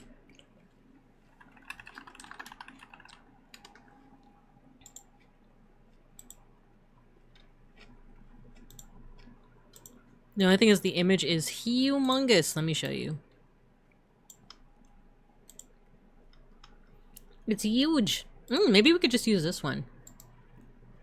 Copy image. Oh no, save image.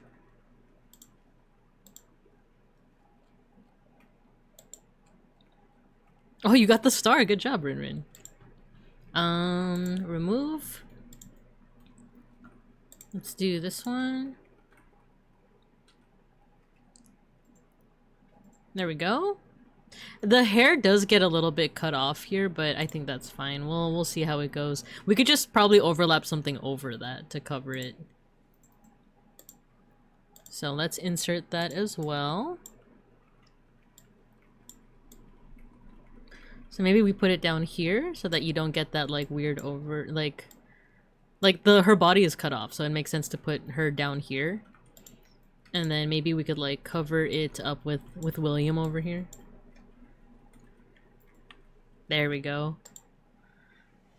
Oh, actually she should be here in the corner because her hair also gets cut off here. So we'll put we'll put the Binko proxy here.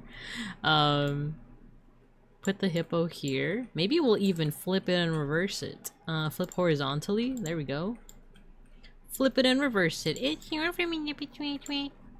There we go. We got some overlap going. Okay, what else? Mythology design, pixel art, Digimon Tarot. Let's do so. Oh wait, I did have an idea to put some CD-ROMs. It needs some CD-ROMs. Let me get another bite of my din-din.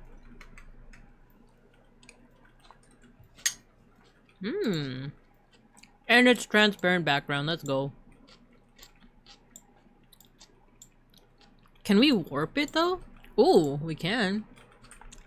But I kind of want it to be like, how do I say this? Like, in perspective, as if it's like flat. Kind of like this image.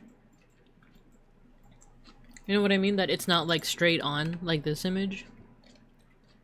But let's see what we can get.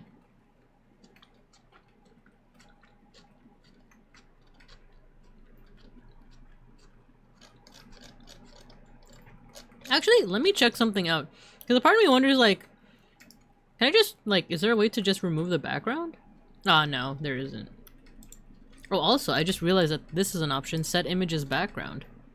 Yeah, I just noticed that right now. There we go. Now it's the background. Now we don't have to worry about accidentally moving it around. I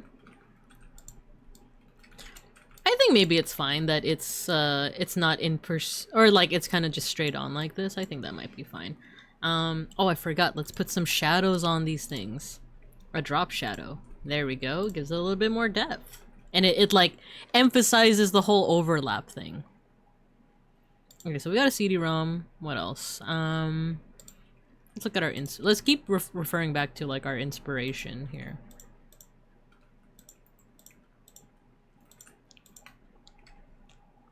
Oh wait, this is a good example of one that has a sky background, but there's not a lot of overlap.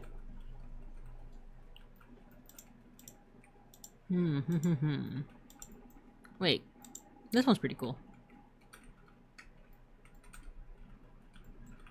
Part of me's like, okay, what if I what if I organize it so like, you know how this is like a bunch of things coming out of like a drawer? What if like I make it so that it's a bunch of things coming out of like out of the sun bear, like it's exploding out of my head, you know?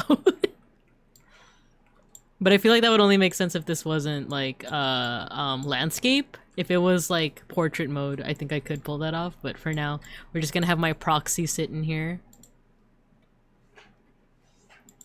That'd be epic? Okay, maybe. What does this say? Tu eres mi rey. You are my king? You are my king. Mi dulce salvador. Oh, my sweet salvation. Oh, is this a Christian thing? You are king. Left side, right side. You are king. The world. Zawarudo. Educational box set. Let's look at... Oh, what is that? Dark Arrow. Wow. Get some more inspiration from here. Open book. Okay, so the ones that use like a sky background, they don't always have overlap. I don't know why I assumed that was the case, but so we could get away without overlap. But I kind of like the overlap so that we could use like the hippo to cover up the missing hair over here. Actually, this is starting to kind of like shape up. I don't know if we need like a central shape all the way in the back to kind of like help anchor everything, but I feel like I just need to add a couple more things and then, you know, and we can go from there. I feel like we're trying to follow the Encarta one the most, but I don't know. I like looking at all these other like inspirations. Bookshelf also seems like a pretty good inspo for us. I like this one a lot because the guy just like brain missing but observing, you know, pondering. Sometimes I feel like we can relate. Let's look at the Encarta one again.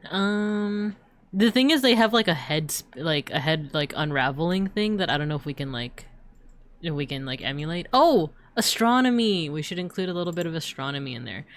Insert image. Planet. Do I have a favorite planet? I do. It's Jupiter. Because it rules Sagittarius. Oh, that's not a transparent background. I don't know if any of these have a transparent background. Maybe we could just grab one from the Googles. Los Googles. Jupiter. To get more stupider. This one? Oh, there we go. Got a transparent background. That makes our job easier. We don't have to use remove. Oh, the only thing is we have two things with the same shape. The CD-ROM and Jupiter, they both have the same shape. So maybe we do need to find another CD-ROM asset. Because I feel like the thing is, it's supposed to be a collage. Like, we don't want too many, like, similar assets. What if Jupiter is the anchoring thing? Like, it's at the bottom of everything, but you still see it? Or, the way that it is in the Encarta one, it's kind of outside of everything. Same shape, what if diagonal overlap? Let's test that out. There we go.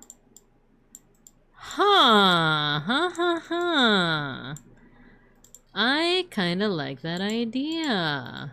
I think that's actually pretty neat. Thank you for the tip. Just arrange a bunch of the CDs like they're fanned out. Ooh, that's also a pretty solid idea.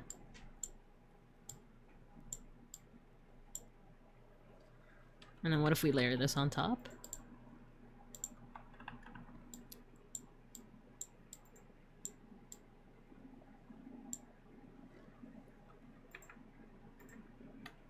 Ooh, okay, okay.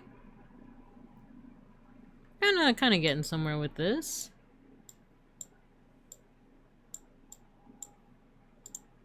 But maybe we make them a little smaller.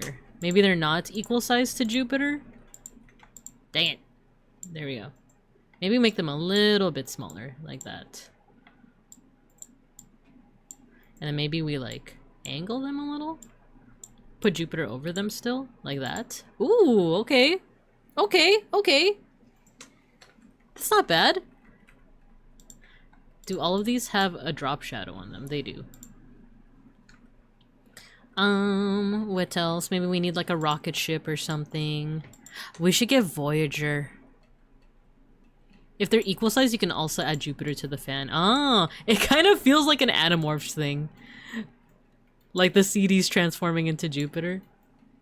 Oh, the only thing is if we cover the hole, it's not clear that they're CD-ROMs. So, unless maybe we put it in the back. But then it's not clear that it's Jupiter.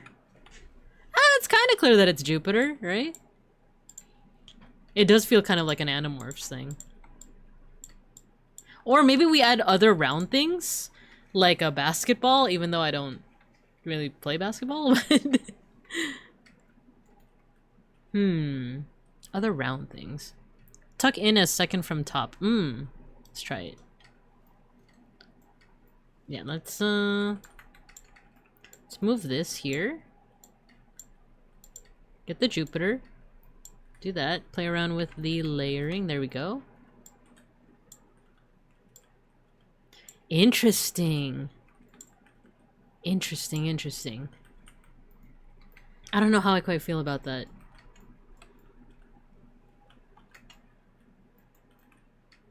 I like the idea. I like the idea. But I think because, like, the big red spot on Jupiter... Well, I think the banding also identifies it as Jupiter pretty easily as well. What if we keep it, but we play around with the size? And then we make it so that Frida is the topmost thing. Ah, but then that's covering up the CDs. Maybe behind Venus? I mean... Undo, we need that spot.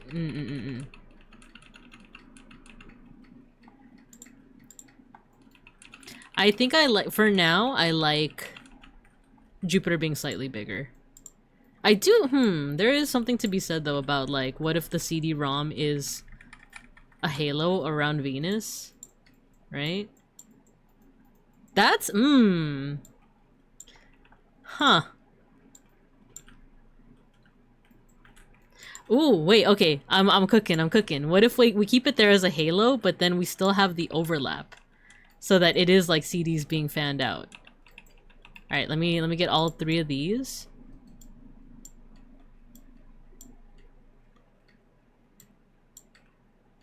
Right?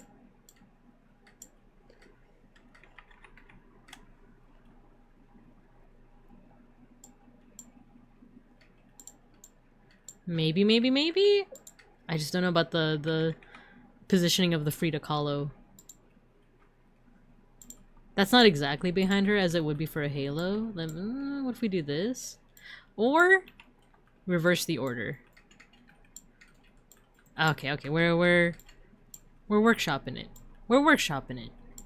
There we go. The halo is around her head, and then we put a CD-ROM that overlaps like that, and then another one, wait, like here? Another one that overlaps like that.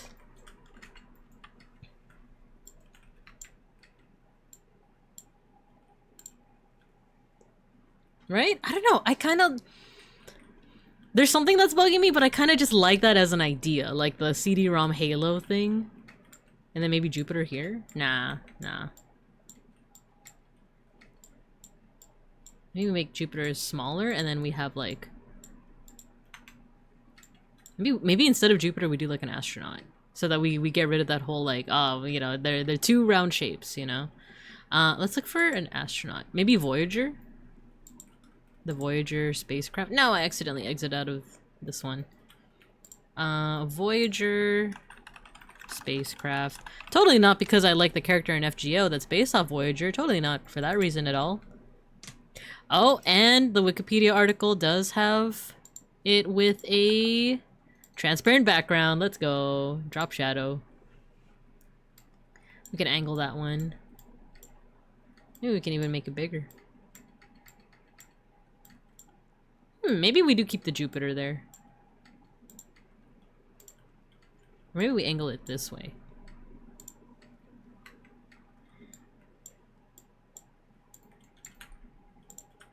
I kind of like those two elements together. Let's actually group them together. So you can right-click, group. We can actually keep all these together as well. Let's group all of those. Oh no, it like messes up the layering. No, why did it mess up the layering like that?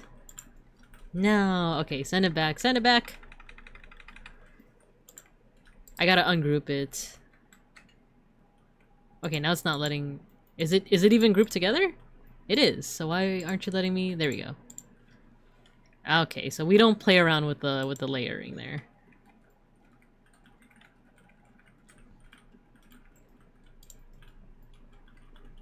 Wait, something's amiss. This. There you go. Okay, what else? So, we got astronomy, we got the CD-ROMs, we got a little bit of art history in there, a little bit of mythology, a little bit of ancient history as well. I think this needs a little bit more breathing room. Tarot cards. Okay, tarot cards. Let's see if we got any assets, any free assets with tarot cards in it.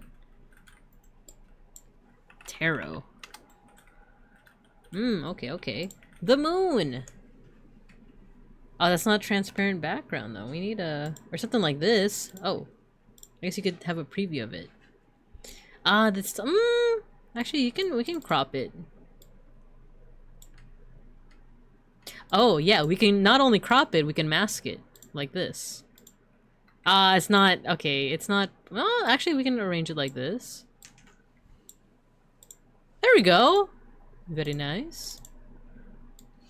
Crop it a little bit more. Alright, we have at least one tarot card. Let's angle it a little bit.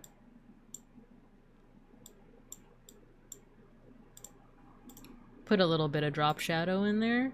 Wait, what the? Oh no, I accidentally added an animation. Format, drop shadow. There we go.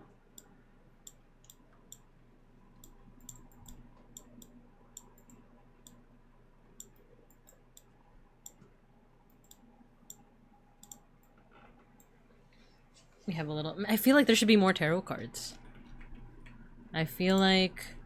kind of like how the CDs are fanned out. Wait, actually I have a thought. If we're gonna be fanning out the cards, then it might be too much to fan out the CDs and the cards. So what if we just...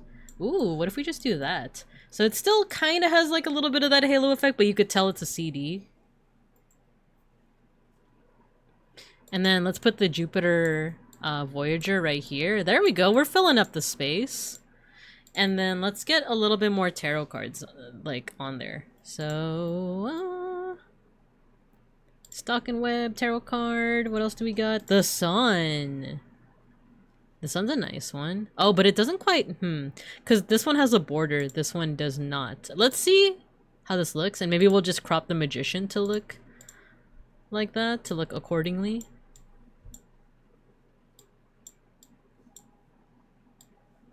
You know, so like these are all fanned out. I don't know. I feel like it should have the border. The Fool! This one also looks pretty good. It matches the style of the Magician, so maybe we just find one more that shares this style. The Moon. I think maybe we can crop that one, but let me try the Hierophant. Yeah, I think all these have like the same like image source, so we can mask it in the same way, where they have curved edges. We adjust it like so. We crop it a little bit. A teensy bit like that. Size it down. Oh, accidentally reversed it. Size it down. Oh, it just gets a little pixelated. It gets pixelated when you size it down like that. I don't know if I like that. Why didn't this one pixelate though? Is it because of the drop shadow? No, why does it look pixelated while the Magician doesn't? Let's try the Fool. Let's see if that if the same thing happens to the Fool.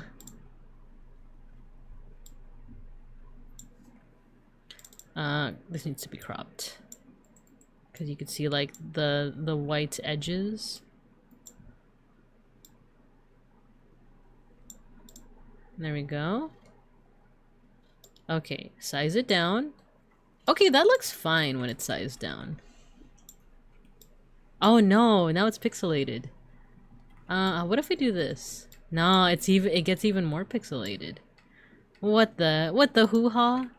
What the hecky? Hecky brecky? I don't quite like that it's pixelated, because the Magician looks so smooth and the Fool does not. Right? I don't know if it's like easy to tell on your guys' screen, but it does look a little pixelated on mine. And I feel like I wouldn't mind as much if the Magician looked smooth, right? Let's see, drop shadow. What, another ad break already? I feel like time really flew.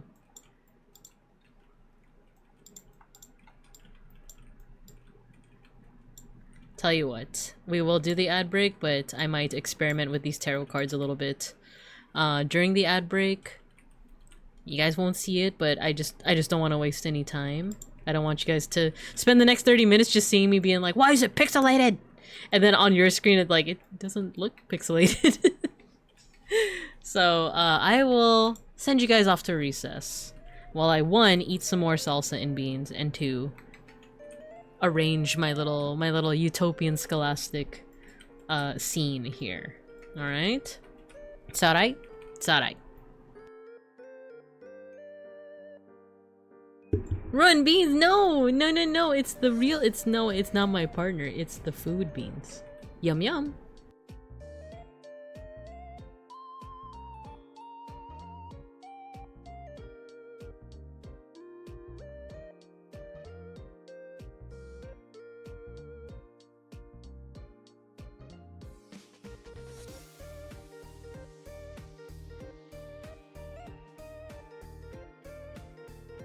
Before the ad break, hello HUTQW5, hello!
Okay, we're back. We are back. Okay, I don't know if you guys will believe me on this, but the tarot cards kind of fixed themselves. Like, I don't know what it was, but like, because the fool card was like, was pixelated, and then like I went to OBS to like put you guys into recess, right? And then when I came back to Google Slides, it just fixed itself. It like smoothed itself out. So maybe it's one of those, like, it just needed some time to, I don't know, render properly? Hierophant is still- oh no! I take it back. Hierophant was pixelated, because I put the Hierophant card in as well. It was pixelated, and now it kind of smoothed out. So maybe it's like a weird rendering thing. So this is what we got so far. I feel like we just need to add, like, 1 or 2 more things, and then we'll have, like, a neat little collage. Right? Spacing wise, maybe we can like fill in a little bit of, you know what, let me group the tarot cards all together. Let's group them together. Group. And that didn't mess with the order. What if we put them here and we put William the Hippo on top? That way there's not as much like space, there's not as much like of the sky behind it. Did I put a drop shadow on the Hierophant? I did. There we go. Alright, so there's a little bit of overlap. Maybe the Frida Kahlo can be a little bit bigger, actually. You can put it here.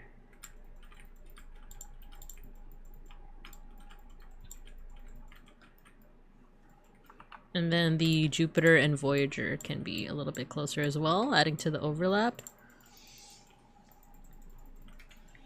I do feel weird about the Venus being below that though, so maybe we do that. And then bring this a little bit higher so you still see the Hierophant. There we go. Okay, okay. Oh, but then the monkey on the Frida Kahlo is kind of like blocked off. I guess it's not important that like the text that says Hierophant is visible, just the image, right? So maybe I think maybe it is okay that we have a little bit of empty space in between the hippo and the cards. I think that's fine. And then actually, by that same virtue, let's move the Jupiter and Voyager a little bit out. So there's like a little bit of breathing room. Or a little bit more in. There you go.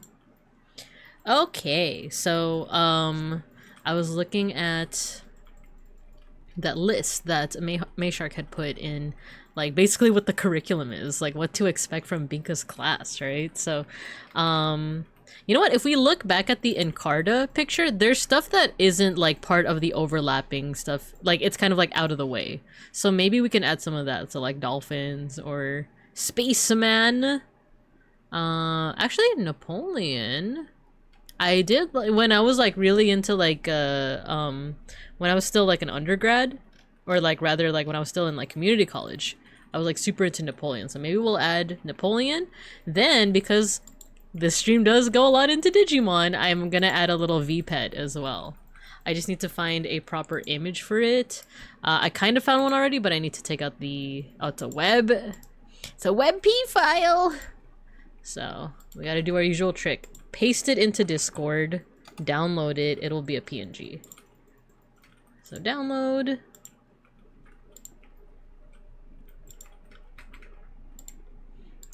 And then, tapos, remove the background. So we have ourselves a little V-pet. A little Digimon. A little digital monster. We download, we add it to the mix. There we go. Drop shadow, of course. Maybe rotate it a little bit. Question is where it goes. Maybe here? Because we also have to think about where my little proxy goes, right? I wonder how it looks if we flip it and reverse it. It's kind of funny looking.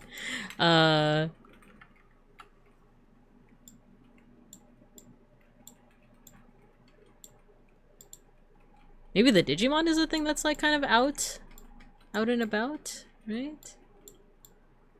Like it's down here, right? And then, yeah, I feel like maybe we just add like one image of like Napoleon or something, and that might cover what our class is all about. Let me see if I can find a good one. There's like, when we think of paintings of Napoleon, there's the one of him crossing the Alps.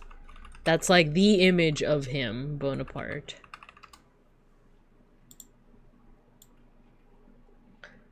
It's not the first image, it's like this one. That's like the iconic image of like Napoleon Bonaparte.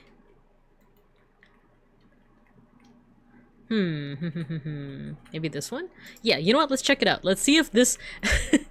Let's see if we can remove the background from this and make it so that it's coming out of my head. Napoleon is coming out of my head. Let's check it out. Let's check it out. Let's save. It's a VIF file? I haven't even heard of that. A VIF. Let's see if the Discord trick helps to make it into a PNG though. Well, let me paste. It will. Can I download? I can? Yeah. So even if it's a VIF file, it can be saved as a PNG as long as you paste it into Discord and download it from there. Alright, let's see if we can remove the background of this iconic painting. Yeah, pretty solid. Okay, let's go ahead and download that. Stick it in there. There we go. We got ourselves a little Napoleon. Let's have him coming out of my proxy's head. There we go. The only thing is that the color mixes a little too well with the bear. So if I if I do this, it looks like the bear's wearing a helmet. Like the horse's butt looks like it's my helmet, right? Maybe we can stick Napoleon elsewhere. Oh, now there's too many images now. There's like a lot of overlap happening. Okay, let's move this aside. Maybe, okay, here's an idea. Here's an idea. Maybe we need to reconfigure the whole composition. Like, I still like what's going on here, but maybe it needs to be centered on everything. Binka's class. We put the VPET here. Move all of this to the center. Oh no, we can't because of the Venus's hair, right? It gets cut off, so it has to be. I just love sulfuric acid. So we need to keep that way. But what else can we do? Let's go back to here, the Encarta one.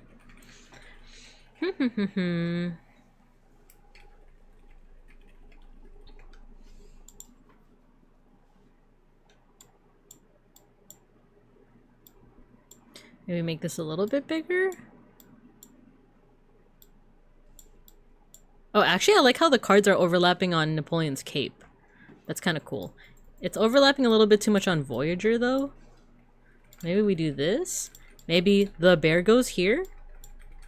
But do I want to make myself so small, though? I'm tiny. This, I feel like this would be good, but the bear's not as readable, right? Like, I feel like it melds a little bit too well with the Napoleon. I don't know. I don't know. Maybe the Jupiter is like kind of out here in space. There we go. So there is gonna be a little bit more breathing room in that regard. The V-Ped is out here. Maybe Napoleon is like popping out here. Oh, but then we lose the CD-ROM. Unless... There we go. There we go. Okay, okay. Ooh, okay. We're cooking. I kind of like, okay, so like everything is kind of cluttered here, but then everything starts kind of spreading out until you have things that are not overlapping at all. I kind of like that. So maybe this can afford to move around a little bit. This can go here. Binka's class can still be centered here.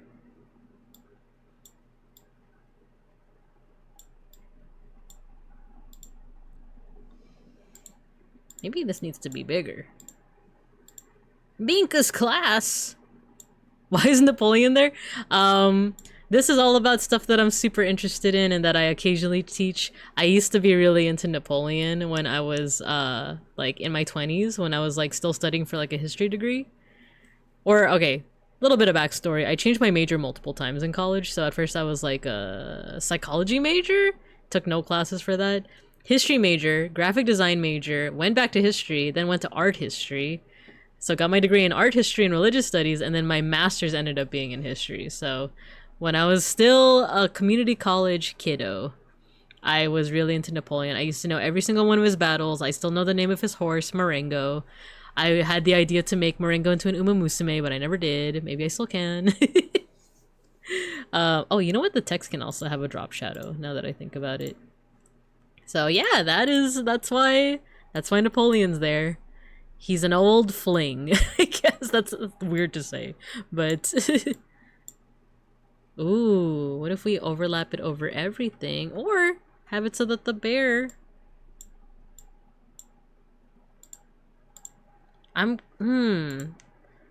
maybe a little bit smaller. Little bit. He's a hottie. He's an old fling.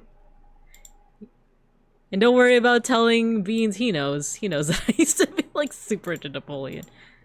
Poggers, hello, thank you for the 23 months, Mega Bronson. We're trying to make our own version of like a utopian scholastic, I don't know, mock-up, right? We're using a little bit of like collage skills in here. Maybe Jupiter goes here. VPET goes here.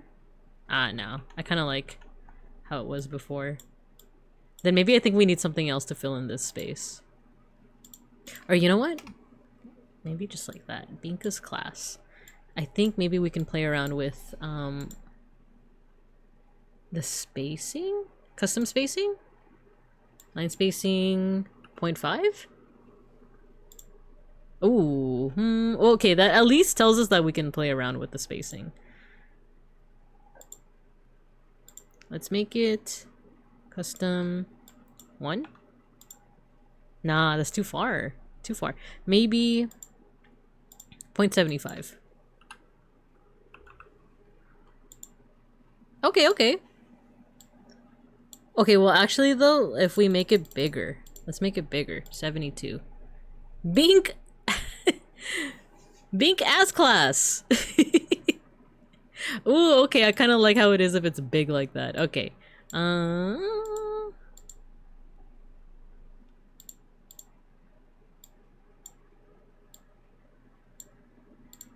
There we go. Binka's class.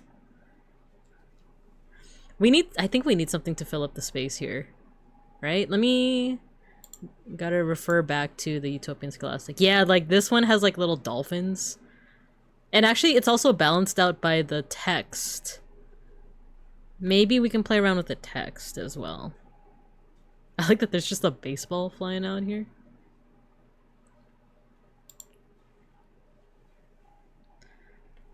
So maybe... maybe we do play around with like a background to... Let's experiment. Maybe we put something behind the text to make it pop a little bit more. Minka's class. Add a drop shadow as always. Take out the outline. We don't really need the outline. Oh, maybe we can make this into a gradient. Let's experiment with some colors. Blinding yellow. Oh no, not that. That doesn't do anything. Blinding yellow. Nah, that's a different vibe. That's not bad, but that's a different vibe. Maybe like a calming blue. Ooh. What's the color they use for the Encarta one? Okay, it's a gradient. It's like a deep blue. Maybe, yeah, maybe let's do a gradient. Huh. We used this gradient for the Frutiger Arrow one. Maybe something like that? Reverse it.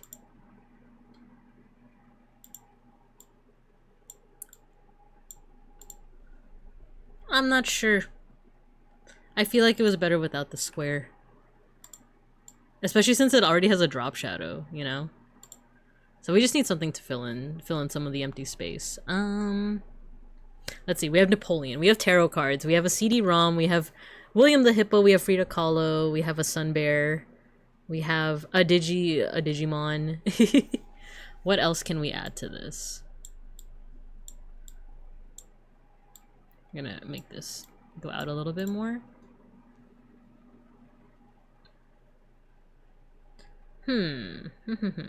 What else do I talk about? What else? Like, oh, I guess there's like Filipino culture. There's Filipino culture. So what if?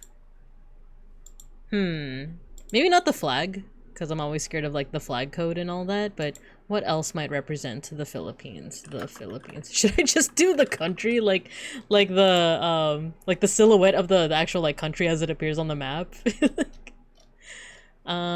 Philippine symbols. I am into like the folk dance a lot, so maybe I get like a picture of people doing the tinikling, dancing the tinikling, or the food. I'm always talking about food. Filipino food. Oh, duh, guys. What's my name? What's my name? Let's get a bibingka. Let's get a picture of a bibingka. Let's get a picture. Let's see if there's anything that we can use that is Creative Commons. There's not really much that we can use. The name is Salsa. God, that should have been my name. I don't know if we could really use. Well, this one I think we can use. That actually looks pretty good. This one is cut off, you know. The only thing is like oh, it has the banana leaves. I feel like the iconic like bibingka is kind of like this, where the banana leaves are very obvious. This one looks good though. It looks yummy. Because I want the whole thing to be visible. Oh wait, is this one? Oh no, that's not transparent. But let's save image. It's spelled bibingka. That's like, look at the spelling of the file. That's kind of awesome. Bibingka. I like that. Alright, let's get the bibingka. Let's see if the background gets bleeded. There we go. Download, let's add it. Just giant bibingka. It looks more like a head of cauliflower though when it's... Maybe I can play around. Let's do drop shadow. Let's play around with the brightness a little bit. Ooh, okay, okay. Contrast, let's bring it down. We could put it next to the bear because it's a bibingka bear, right? So maybe this one, the space one, goes out a little bit more like this. The bibingka.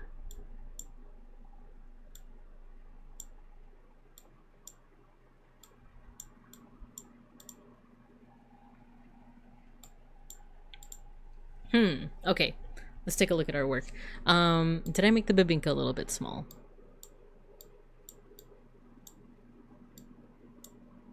Ooh, this music is banging! What the heck? What the hoo-ha? Maybe let's see if there's any other examples of like Filipino food. The lumpia. The rice. Oh, the fish. We could put fish. I do like me some good salmon. Salmon. I like that this is just an oh, it's an SVJ or SVG. Salmon. Can we get one that's like, what if instead of like a picture of a salmon, I just do the food like it's like it as a fillet? Like, instead of like, oh man, we're finding out about like the biology of like the wondrous salmon. It's just the food. Well, I guess a picture like this, that would count as cuisine, right? I like this one. It's more dynamic.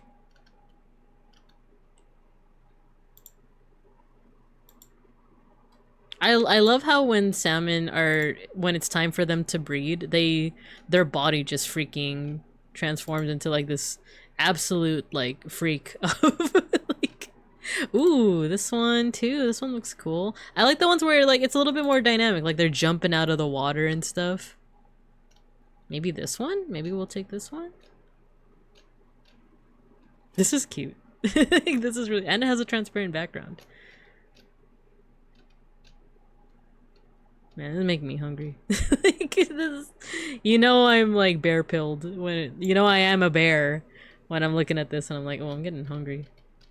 Which is funny because I don't even know if sun bears actually do eat salmon. They digivolve to horny salmon. Yeah. There is someone who I started following because of Time Stranger, a lot of people have been getting more into Digimon lately. And which more power to them. I'm excited for them. But I think they posted something like a Digimon but its name is just Lemon. A Digimon but its name is just Salmon. And I remember like on one of the Digimon discords I was like, oh, like in Egyptian mythology there's a god named Amon. What if that was just a Digimon? And then some know-it-all had to be like, actually there's already an Amon. Alright, let's take this one. Let's see if we can get this salmon picture. Maybe we can get just this one. Nice! Okay, it did a good job of getting that background deleted. Let's add a little bit of salmon in there. Add the drop shadow. The quality's not fantastic, but we're gonna make it small anyway. Pog! There we go. I kind of like the idea of it just like flying out. So maybe here? Maybe we, unfortunately we take out the babinks.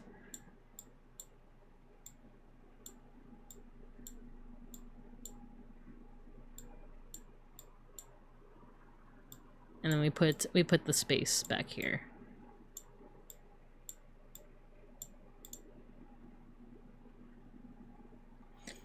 Okay, but what if every Digimon's name ends in Mon because that's the file extension for a Digimon? I remember you told me that before. I love that idea.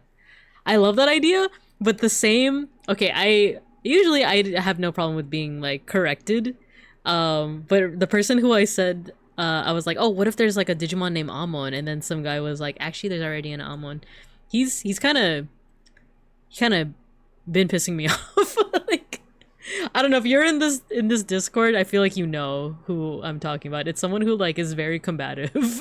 Like, and I think they've literally said that like they don't like it when other people are right about things. So like I already like don't like this guy that much. So even if like they're right, and usually I don't mind being like corrected, I'm still like you, because I think someone else put that theory that like, oh, what if Mon is the file extension? And the same person was like, actually, the creator said that it wasn't. And I'm like, let people have whimsy. Gosh darn it. Because I think my deal with this person is that like people will be like just vibing and talking about like their headcanons, right? And then they'll do the like, actually, that's not what it is. And it's like, that people have their freaking headcanons. It's Digimon, dude. If a cat can turn into a sexy woman, like... then like other headcanons are possible. Will you add the Philippines flag? Ooh, whose emote is that? Oh, it's K9 Girl. Let's freaking go. So there will actually, but in an aggressive way. Exactly. And that's why they also said something that like I don't want to like complain and air out too many of my grievances on stream, but like I don't know even what the context was. I'm like adjusting the fish a lot. I forgot what the context was, but it was something like they were talking about art and they said something like people. I'm probably gonna misquote it, but I just remember it made me mad because they were implying that like people who are bad artists will only learn if people insult them. And I remember like usually I'm like lurking in that Discord and usually I don't say anything because a lot of people seem to be pissed off with this person. But I remember they said that and I like went off. I was like, dude, no. like if you tell like a budding artist or if you tell like a kid that their art sucks, then like that's gonna discourage them. And they're like, no, not really. Like it's better than telling someone whose art sucks that their art is good and giving them false hope. And I'm like, dude, like you don't have like you don't have to like lie or like you don't have to just like gas them up or glaze them as the kids say. But you can be constructive with the way that you give your criticism.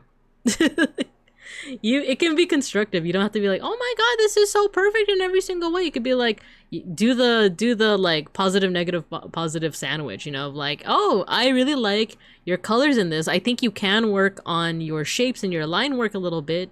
But otherwise, I like the shapes. I think you should keep improving on that. And something that you can like keep working on is this, right? You don't have to be like, bro, you suck at drawing. like that's gonna empower people to be like, well, I'll show. And yeah, granted, spite is can be a good motivator. I'm proof positive of that, but like that's not gonna work on everyone. And I just like I went off on this guy, and then afterwards I didn't even see what his response was because I was just like, dude, I blocked. like get blocked. And I'm kind of vindicated. I'm vindicated. I am selfish. I am wrong. I swear I'm wrong. Swear I knew it all along. But I was kind of vindicated by the fact that I'm not the only person that dislikes this guy.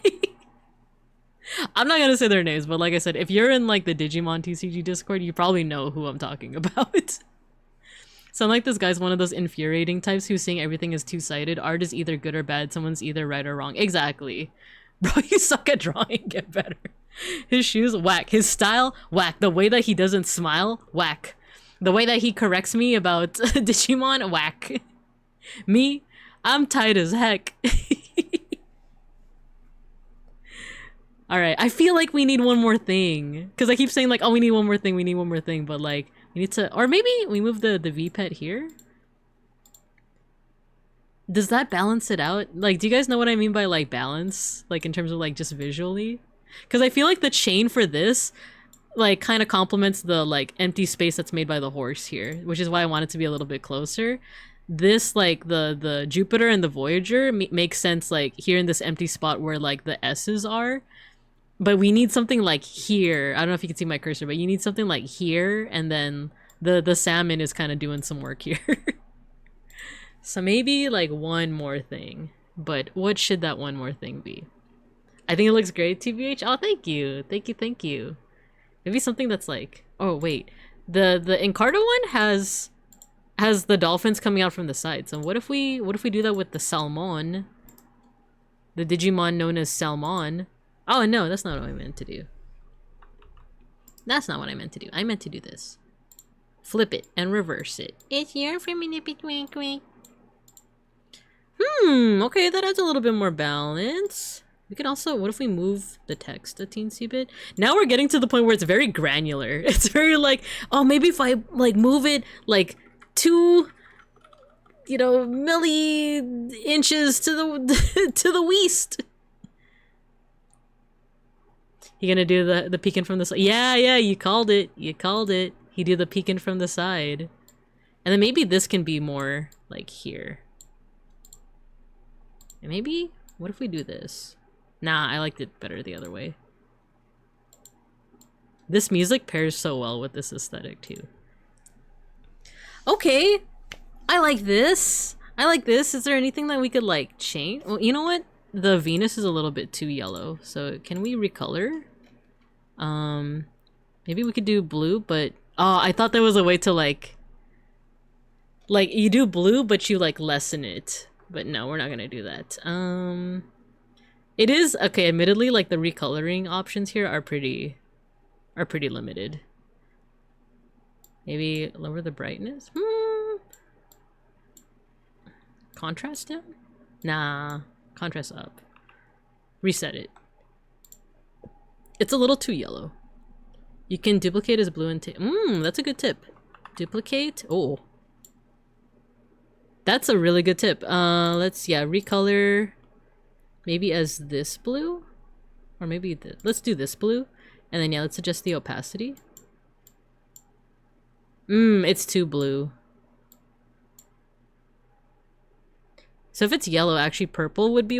Actually, that looks kind of better. If we delete... Yeah, that does tone it down. What if we bring the brightness up? Contrast up? That's a good tip. I never would have even thought of that. Or maybe we do this blue? Nah, that's too seafoamy. This blue? Yeah, that one's also kind of strange. This is actually a good balance. How does it look without it? Oh, actually?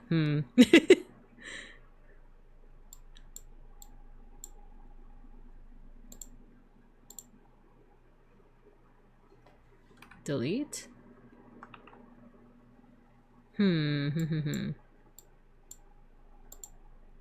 Let's do dark blue again. Put the opacity like all the way down. I do kind of like that. And then delete it just to see the comparison. It does bring it down. It does balance it out a little bit. What if you had a solid color shape right behind the text? I think your reference had something like what I'm thinking of. Yeah, I remember. So we tried that in this way where we just did like the highlight. And I was like, oh, actually, that doesn't look too bad. But I also wonder if we should do something where like it's a shape, but it's like slightly off, you know? Like it's like that. I gotta freaking play with the layers. There we go. Like it's slightly like off kilter like that. I did like the highlight effect though. That highlight effect looked pretty cool. Let me delete that. I was just doing a random color too, but the orange is pretty cool because orange is like on the color wheel, orange is the opposite of blue. So it's very contrasted, but let's actually see some other colors as well. What about green? The vibrant green actually kind of works. Like the vibrant colors in general kind of work. That's a little too vibrant. What if it's just white? Nah, that's a little too much contrast. Blue? That one's also... What if it's my lavender purple? I need, I'm gonna take my own purple color.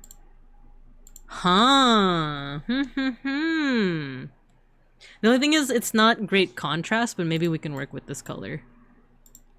Yeah, let's add a custom color. A little bit brighter, maybe? Ooh. Because I kind of like the work that the drop shadow is doing. The drop shadow is like adding a lot to it. The orange was, I don't know. The purple is nice, but I kind of also like how the orange was like just very vibrant against it. The orange and the green are like my favorite ones. So, I don't know. You guys tell me, green or orange? Okay, I hate that. How about this? I'll duplicate it. Oh, you know what? Let's just duplicate the slide. Duplicate the slide and then make this orange. There we go. So you see the two thumbnails? There's green and then there's orange. Green or orange? Green or orange? Signature Babinka purple. Give me the bluest Aphrodite you have. No, that's too blue. Give me the biggest bird feeder you have. That's too big. I like the orange. I like the orange too. Okay, okay. Cool. We might do like what we did here where we did like two versions because I find myself liking both. The green and the orange are pretty cool. But look at this. Isn't this is a vibe, isn't it? This is the vibe. There's something so funny about just the regular sun bear. Just the regular sun bear. If I could like just paint over like a little jacket, like my or with some Adidas. Wait. Adidas. If I could just like put some Adidas over it. Wait. Copy image. Can we binkify this sun bear? If we just put the kicks just like right like overlaid on it. Oh god, I spat on my mic. I'm too excited. I'm like insert this one. There you go. Like it's not gonna be so overt, but like come on. Let's do the drop shadow. There we go. Like it's just on one foot. Make it a little bit smaller. There we go. She's foaming at the mouth from excitement. Just drop some shoes on there. Yeah, you read my mind. Volume 1 and 2. Lovely. Maybe like here.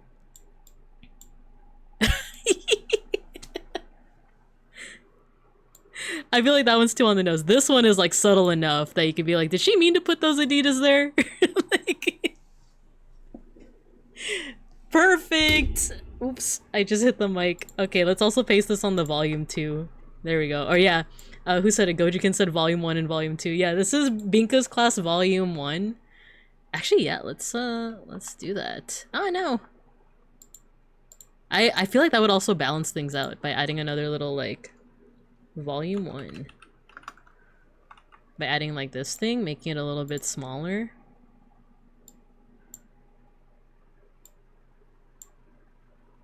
Oh no, why is it like that? Oh, because of that. Okay. You could copy paste the same shoe on the other foot too. It's actually 2 shoes, but they're like overlap perfectly.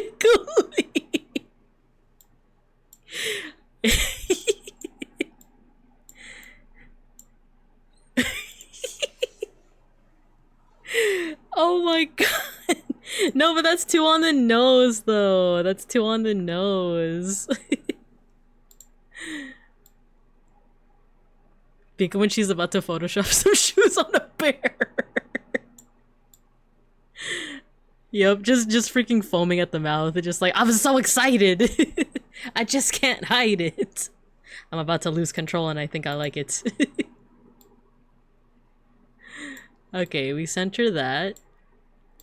There you go, Binka's class volume 1. Actually, let's move this here. Oh, that does kind of, I do have to adjust the spacing a little bit again. Maybe like that. Actually, let's delete this and then we'll just duplicate it again. There we go, Binka's class volume 2. And make it orange. Orang. There we go. This feels like a school textbook from the 90s now. Yay! This one's great. Yay! We did it. We did it. We made a like a mock-up, a textbook. I like it. It's Binka's class. Actually, let me move that V-pet. I'm still undecided about the positioning of the V-pet. I like it. I like it. I like it. Snailed it. I love it. I love it. I love it. It came out so good. A big success. Huge success. See, we copied the Encarta. We got some we got our like mock-up of like this is the textbook for the class. It's a Google slide. It's a single Google slide. There we go. Good job, everyone. Thanks for a lot of the ideas, a lot of the feedback. This is really nice. I'm so entertained. It's very Binka core, right? Like you got the sun bear, you got the space, you got the Digimon V-pet, the salmon, you got the art history, the tarot cards, the history, the hippo, the CD-ROM, right? Very cool. Good job, everyone. Good job. God, I'm just so tickled. I'm just so tickled from this. She couldn't help but adjust the fish on only one volume. Oh, you're right. You're right. Look at the fish. No, it looks like it's hopping. It's making its way to spawn. That is gonna like slightly bug me, so there we go. Fixed.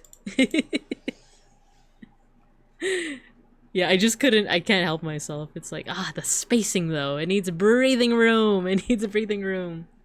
But alright, we did it. I think this is pretty much what we're gonna call it. I'm gonna save this, I'm gonna post it on all the social medias, on the Discord and everything. And we do have a stream tomorrow. We're gonna, speaking of retro vibes, speaking of 90s vibes, we're gonna be playing a retro game tomorrow. We're gonna be playing Putt Putt Goes to the Moon. This is a old edutainment game by Humongous Entertainment, one of my favorite edutainment like PC game companies that is sadly I don't think is still in business. I don't know. But we're gonna be playing that tomorrow morning, so that's gonna be 11 a.m. PST. So yeah, for those that are interested in that, feel free to tune in. For now though, let's go ahead and do our end of stream tradition. A little bit of mosh pit by my side, a little bit of Binka's class, then the thing, a little bit of Utopian Scholastic on the thing. All right, what would be apt? What would be apt to mosh to in a Utopian Scholastic type vibe? All right. Oh yeah, and then as usual, for those that open up the pit. For those who haven't moshed with us before, all you gotta do is when you hear the music, just spam your favorite emotes, and then I'm gonna make your little guys fight each other. And there's no correlation between how many emotes you spam and who wins. Hey! Why? There's no correlation between how many emotes you spam and who wins in the mosh pit. It is not rigged, it is RNG. Little Einstein remix. Wait, that's kind of fire. I didn't grow up with Little Einstein, but I did hearing the song. Have you seen the version where like people are doing the what's that one dance move where you like put your fist down? Little Einstein. Official trap remix. Are y'all ready for this? It's only a minute, so we'll probably only have time for like one mosh pit, but what the hoo-ha? What the hey? Little Einstein. The Nene, yes, exactly. Twitch suddenly keeps freezing. Have a good mosh. It's okay. You win the mosh in our hearts. There's also the Thomas the Tank X Biggie. Okay, we might listen to that one too.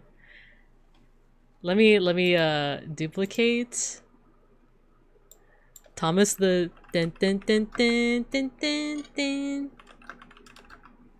engine with Biggie. Oh, come on. Biggie.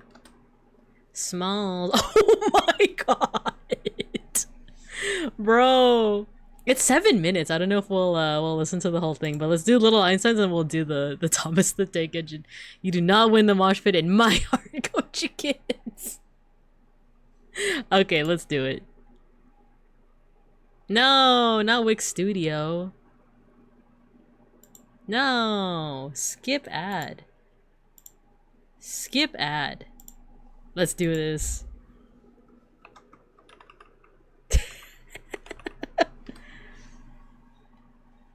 Let's go. Let's freaking go. You can't see it, but I'm doing the nay-nay.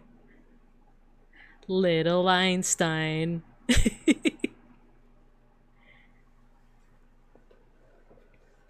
Little Einstein.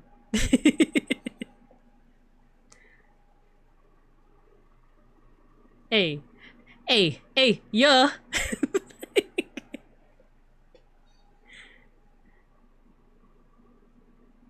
Oh, they getting turned. The emo, the Rin, the gremlin one is so fitting. And folks, the dance one, these are so fitting. Little Einstein.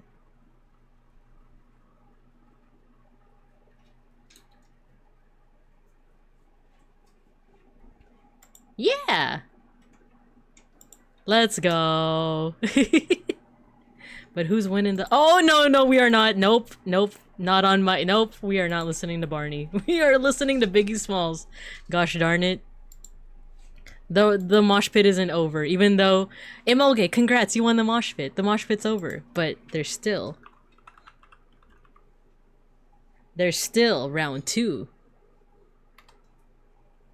Dang, Thomas the Tank Engine changed since my brother was last watching it. Oh, this is the one that is on A-Ross's stream!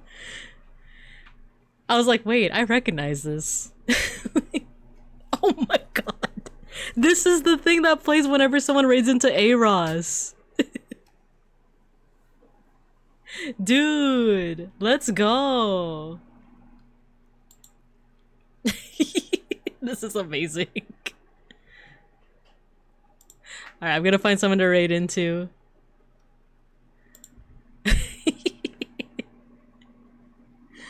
It's Spec School versus HGTQW5. Who's gonna get it? Ooh, River is streaming. Galahughes is streaming. There's quite a few people streaming right now. Let's go, HGTQW5. You won the mosh pit. Good job.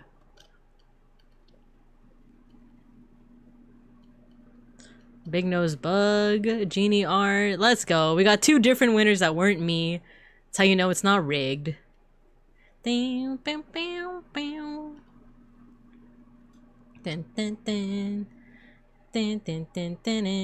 Actually, Galahughes has a new outfit debut on the 17th. But I feel like it's been a while since we last raided into Galahughes, so let's go ahead and do that. I know you guys are enjoying Thomas the Tank Engine and Biggie Smalls collab, but we gotta end class right now. I'm sorry. Bam.